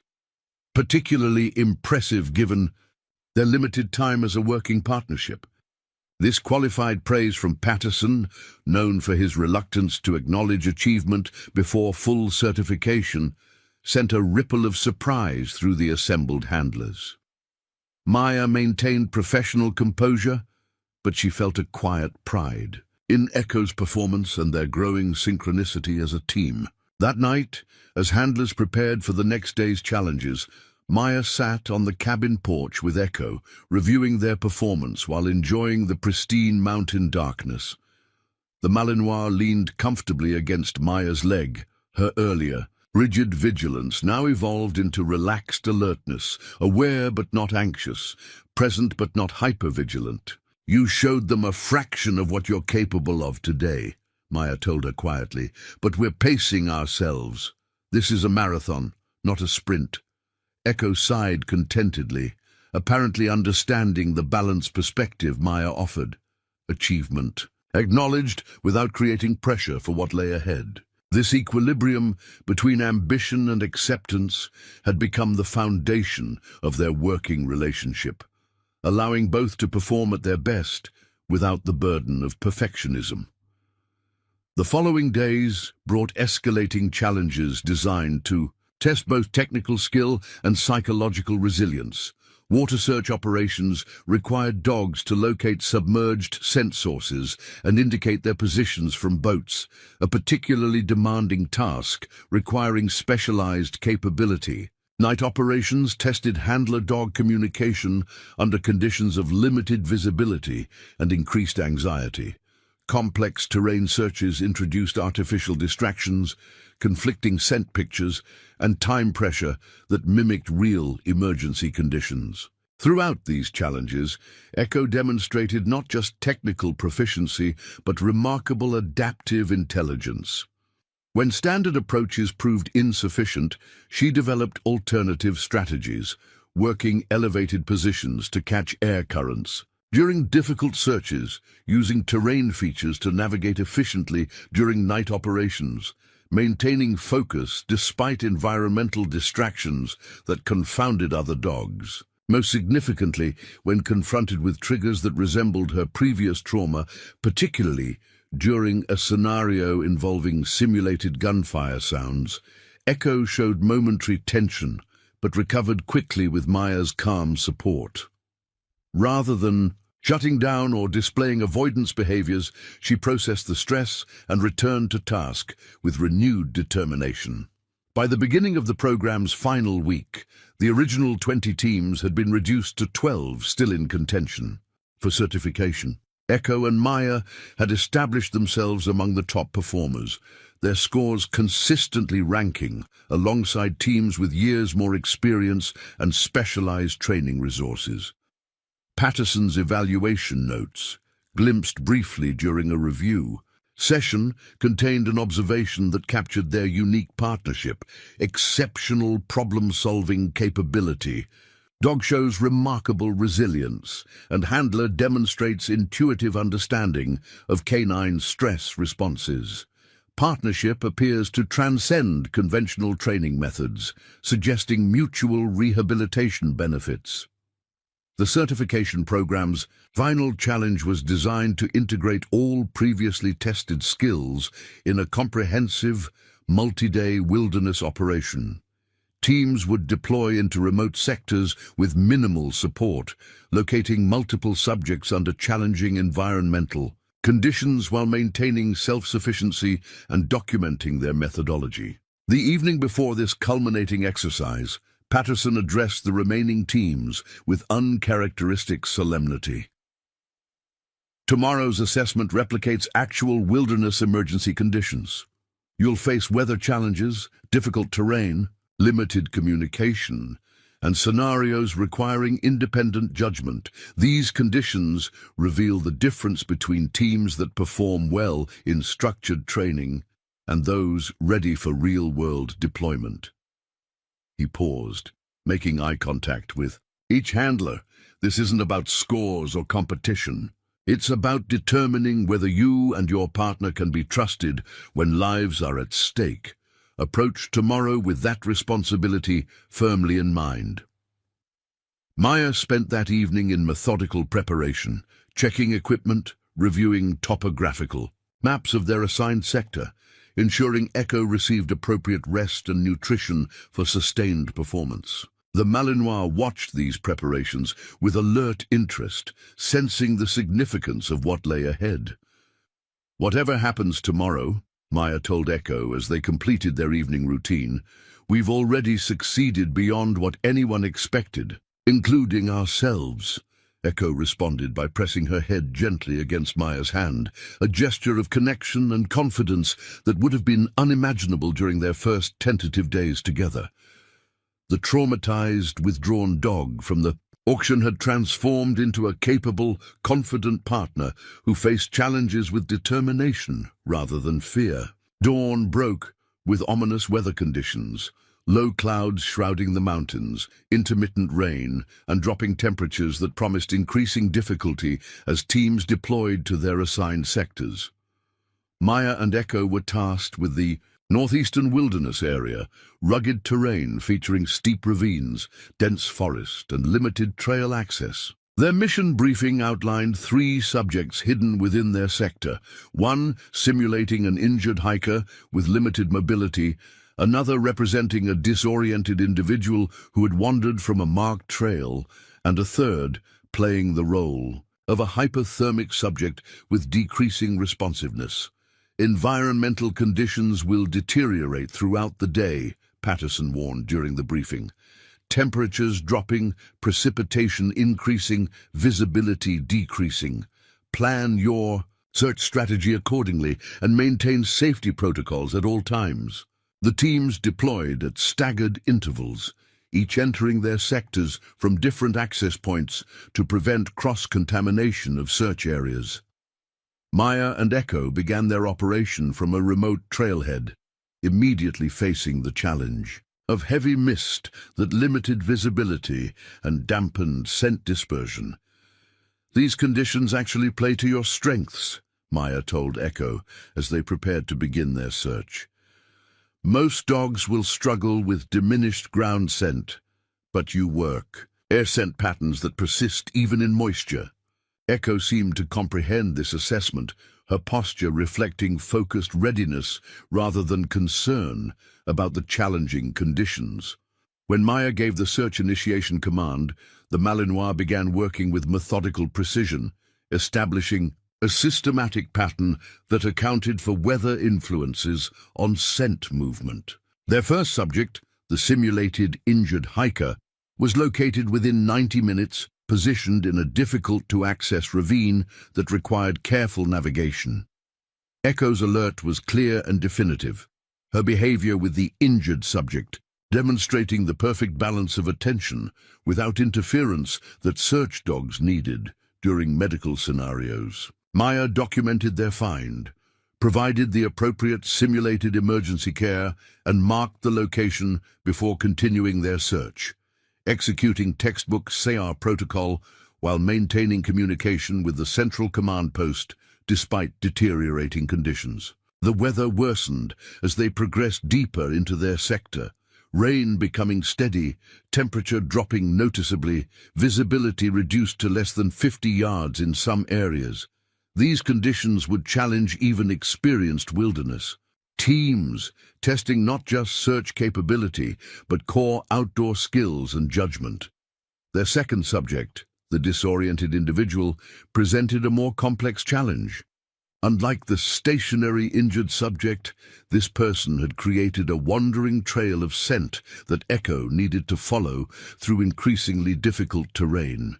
The Malinois worked with remarkable focus despite the adverse conditions, periodically checking back with Maya to confirm direction and approach. When they finally located this subject, huddled beneath a rock overhang nearly 2 miles from their last reported location, Echo's demeanor showed perfect calibration to the scenario. Recognizing signs of simulated emotional distress, she approached, with gentle, non-threatening body language that immediately established trust with the disoriented evaluator. Exceptional subject approach, the evaluator noted after the scenario concluded. Your dog reads emotional states and adapts accordingly. That's rare even in experienced SR animals. The search for their third subject, the hypothermic individual, began as afternoon transitioned toward evening, adding time pressure to already challenging conditions. Decreasing daylight and dropping temperatures created a realistic urgency that mirrored actual emergency operations. 2 hours into this final search segment, with darkness approaching and weather continuing to deteriorate, Echo's behavior changed.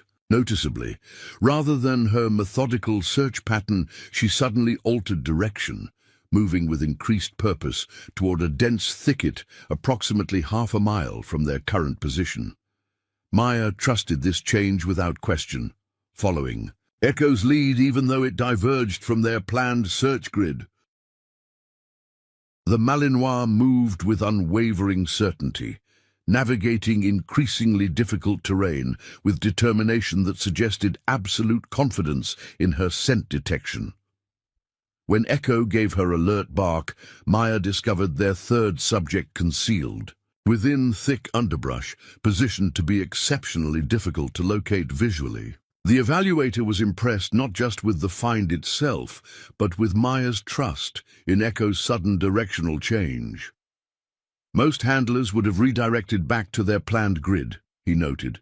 You recognized genuine detection behavior and supported your dog's decision rather than imposing your own.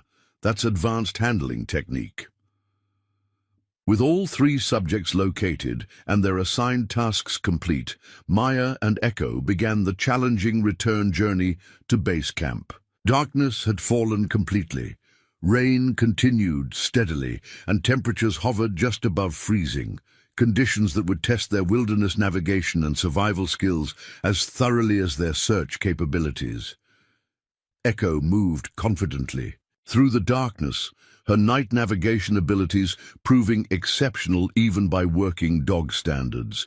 She identified hazards before Maya could see them, chose efficient routes through difficult terrain, and maintained unwavering awareness of their surroundings despite fatigue and adverse conditions. They arrived at base camp shortly before midnight, among the first teams to complete the full assessment successfully. Patterson met them at the perimeter, his evaluation clipboard protected from the rain beneath a weatherproof cover. 3 subjects located, proper protocols observed, excellent documentation, and efficient return navigation, he noted, reviewing their field reports. Technically perfect execution under challenging conditions. For the first time since the program began, Patterson's professional reserve showed a slight crack, a glimpse of genuine approval in his expression as he regarded Echo's calm, focused demeanor despite hours of intensive work in adverse weather.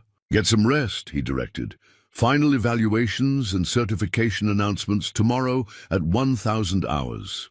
In their cabin, Maya ensured Echo received thorough care, warming her damp coat with towels, checking paws for injuries, providing appropriate nutrition for recovery, and establishing comfortable rest conditions. The Malinois accepted this attention. With tired gratitude, her usual alertness softened by the exhaustion of their demanding day. You were extraordinary today, Maya told her as they finally settled for much-needed sleep. Not just skilled, but wise, knowing when to follow protocol and when to trust your instincts. Echo sighed contentedly, resting her head on Maya's leg in a gesture of complete trust and connection. The journey from traumatized military washout to elite search specialist was reflected in this simple moment of shared accomplishment and mutual respect. The final evaluation assembly brought all remaining teams together in the main training hall, where Patterson and his evaluation team presented their certification decisions. The atmosphere contained the tense anticipation of weeks of intensive effort reaching conclusion, each handler acutely aware of both the professional and personal significance of these results. Patterson began with characteristic directness. Of 12 teams completing the final assessment, 9 have demonstrated the comprehensive skills required for SAR certification. 3 teams showed specific deficiencies requiring additional training before reconsideration. He proceeded through the successful teams alphabetically, presenting each with their official certification documentation and specific performance assessment.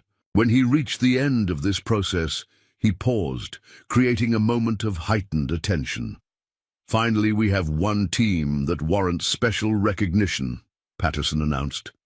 "In 30 years of SAR certification programs, I've encountered few partnerships demonstrating such exceptional capability in such a compressed development timeframe."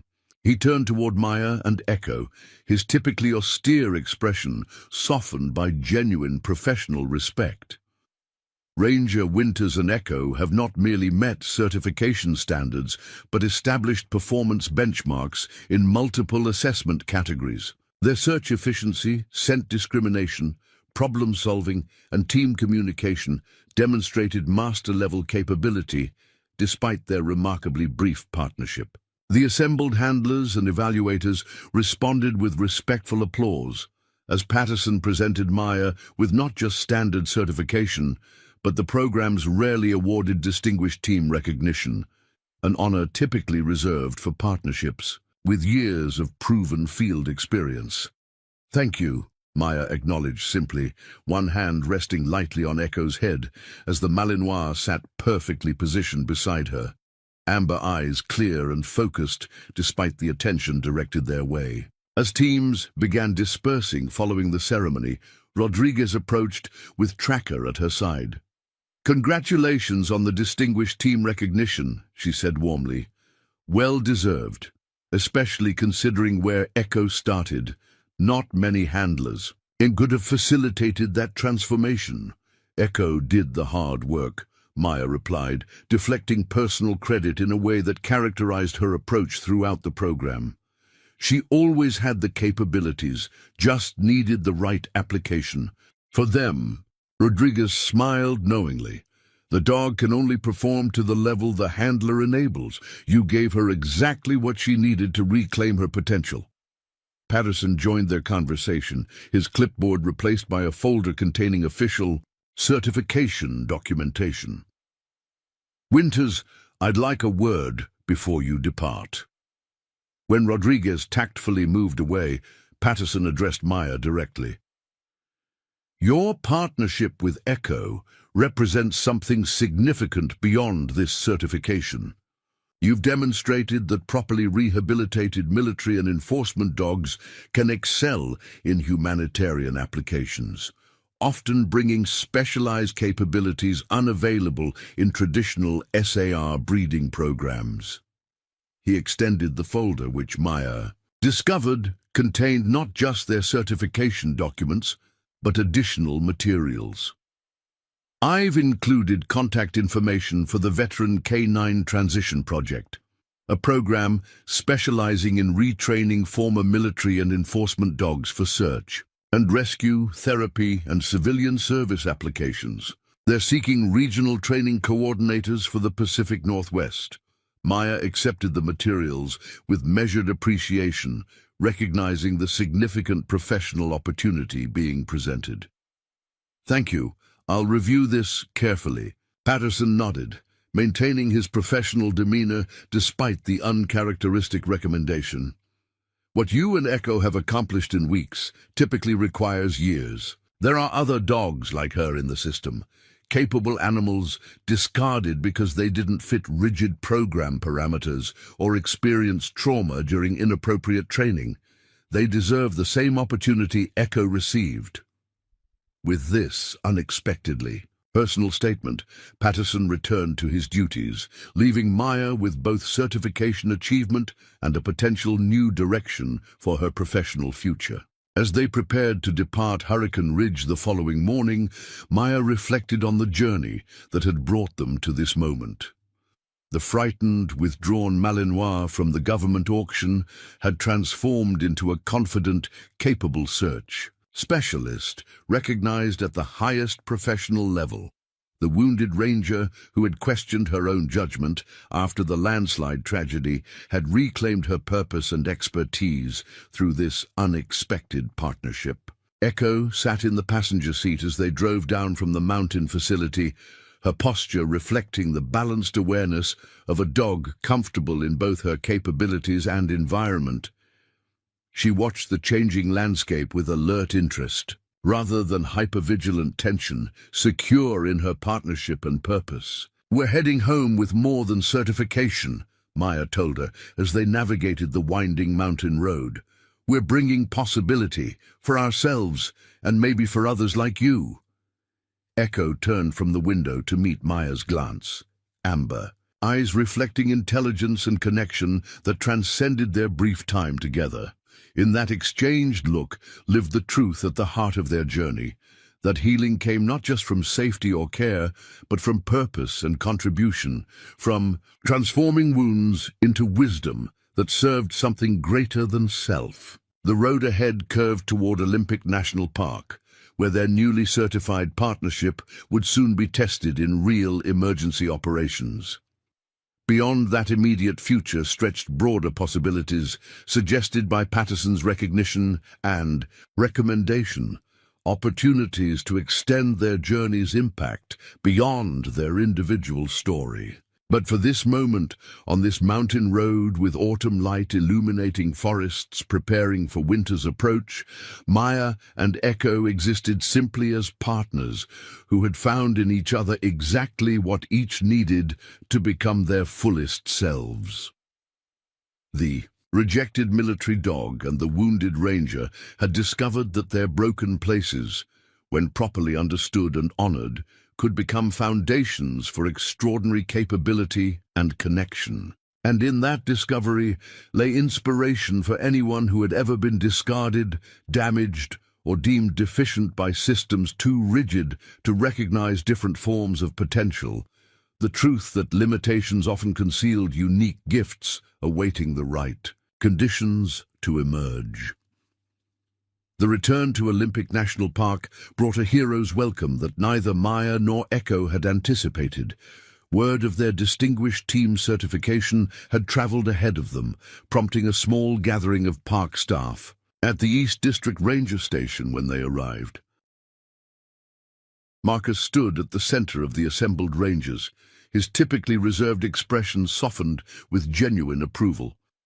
Emily waited beside him with Caesar, the experienced search dog's tail wagging in apparent recognition of his training partners.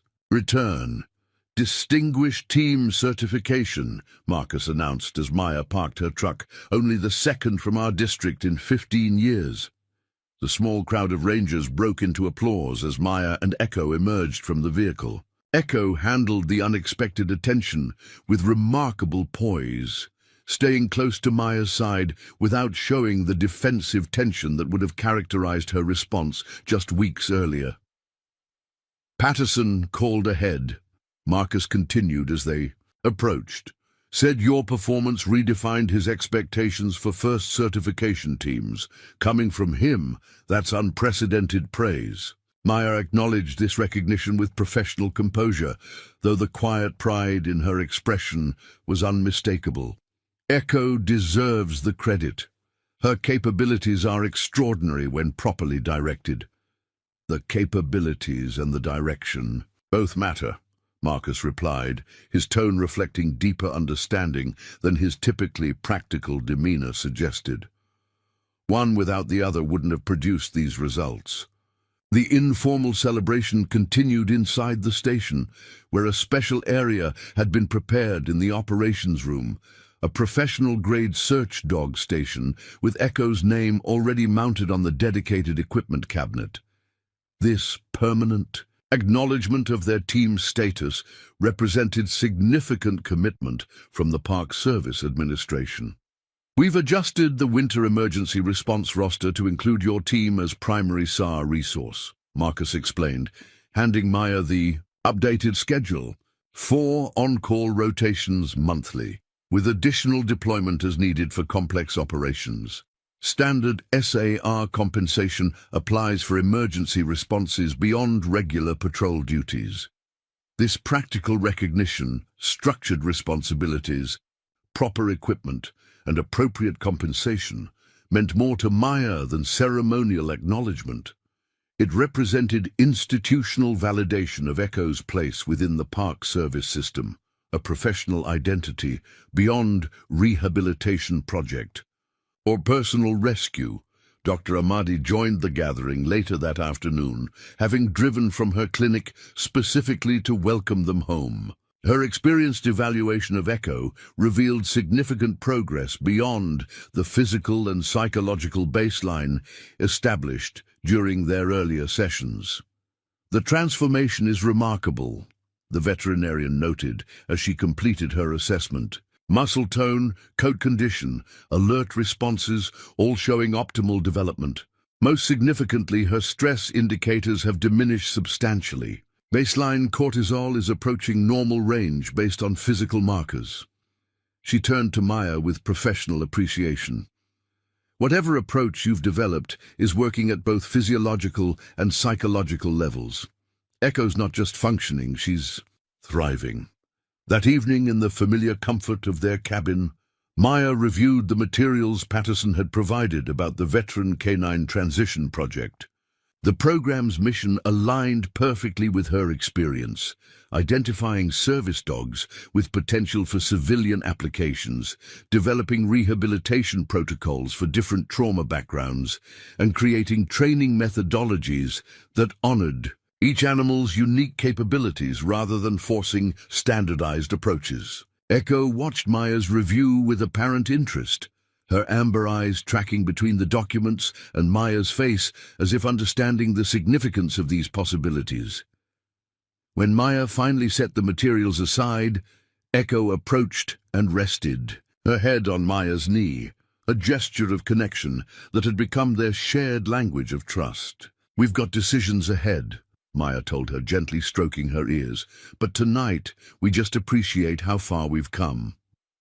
Their first official SAR deployment came sooner than expected, 3 days after their return, as autumn storms intensified. Across the Olympic Mountains, an emergency call reached the East District Ranger Station, 2 backpackers missing from the Enchanted Valley Trail system after a significant stream crossing reportedly washed out during overnight rainfall. Marcus activated the SAR protocol immediately, with Maya and Echo designated as primary search team based on the challenging environmental conditions.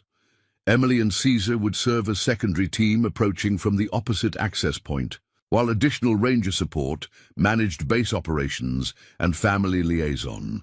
Last confirmed location was Enchanted Valley Chalet area yesterday afternoon, Marcus briefed them as they prepared deployment equipment. "Subjects are experienced hikers with adequate gear for overnight, but no emergency beacon or satellite. Phone. Weather system moved through their location approximately 0200 hours, with rainfall exceeding 2 inches in 3 hours. Maya processed this information while assembling their specialized gear, extended operation supplies, first aid equipment calibrated for hypothermia treatment, technical rope systems for water crossing assistance, and emergency communications hardware. Echo watched these preparations with focused attention, her body language reflecting readiness rather than anxiety. "Helicopter reconnaissance impossible due to cloud sealing and wind conditions," Marcus continued. "You'll deploy by vehicle to Trail Access Point Delta, then proceed on foot to the last known position. Standard communication protocols, with base at 30-minute intervals when coverage allows."